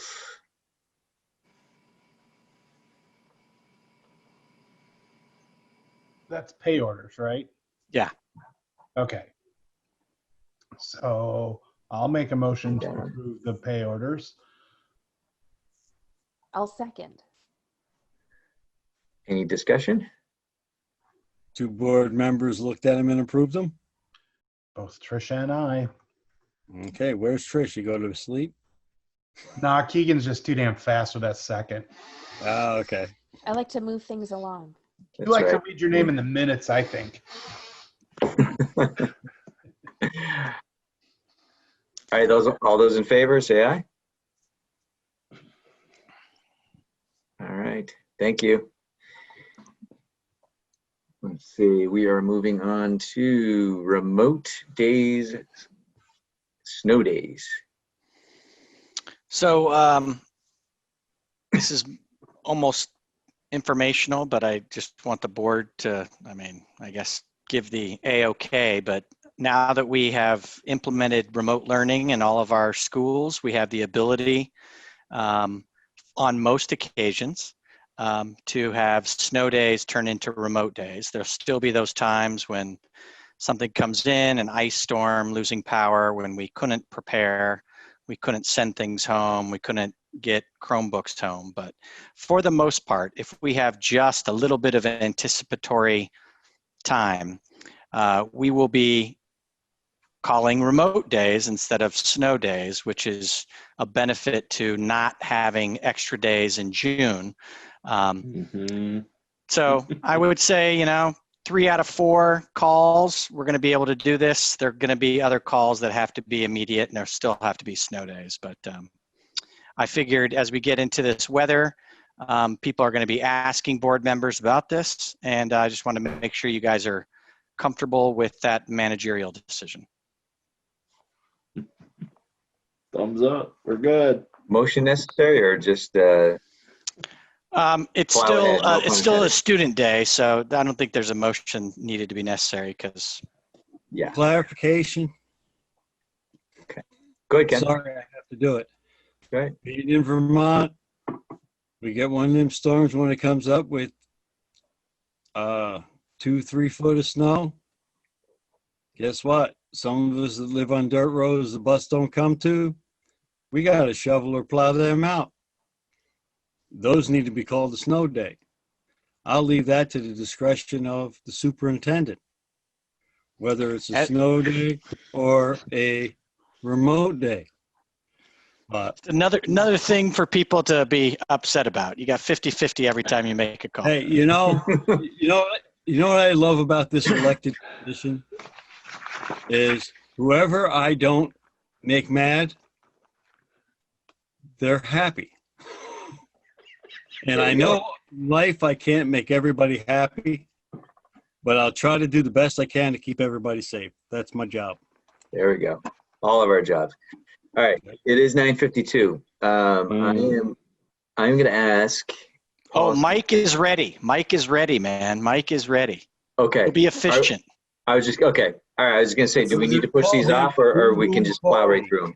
Well, we could push these off well, we already warned A25 and C29, right? So we could vote on those tonight because we won those last meeting. And then Bill has asked the policy committee to review all of our policies that are 3 years old. We went through the first 3, which were A1, B1, and B2, which was conflict of interest, substitute teachers, and volunteers. So we have reviewed those. And now I don't know if the rest of the board, I don't know if we want to put it on for the next meeting for the board to, accept our review of those or give the 30 days or not. That's where we're at. But we could pass A25 and C29 tonight. I think we should probably go ahead and do that if we're ready to go. I move we approve or we adopt those 2. We'll do one at a time? No, do them together. Doesn't matter. We warned them both at the same time. Let's adopt them at the same time. Yeah, I guess if there's an issue, then one of them then it would fail and we'll split them, I guess. But I don't anticipate that. Okay. Ken, are you making that motion? I'm making that motion. Okay. Do we have a second? Second. All those in favor say aye. Aye. Sorry. I apologize. I did bypass discussion. If there was any discussion on that, I apologize. Do we need a second motion on the A1, B1, and B2? The committee has reviewed them, so I guess this would give the public 30 days to weigh in on them, and at the next meeting we'll move to adoption. Move to adopt them. Okay. Yeah, I would say let's take that next. So I'd like to make a motion that we warn A1, B1, and B2. Conflict of interest. A1 is conflict of interest. B1 is substitute teachers, and B2 is volunteers. It's been reviewed, and we'll talk about it at the next meeting. It's been reviewed by the policy committee. Yes. Very good. Do I have a second? I'll second it. Thank you, Dana. And discussion? Having none, all those in favor say aye. Aye. All right. Thank you. Motion carries unanimously. Appreciate it. That wraps up our agenda other than executive session. Our next, Very fast, very fast. yeah, great. So our next budget committee meeting is December 14th, and our next meeting is December 21st, at which we will have the budget first draft. So, I'm Goodbye, Scotty. Goodbye, Craig. Thank you, guys. Moved. Seconded. All those in favor say aye. Aye. Okay, good. We were still recording. The minute takers out too.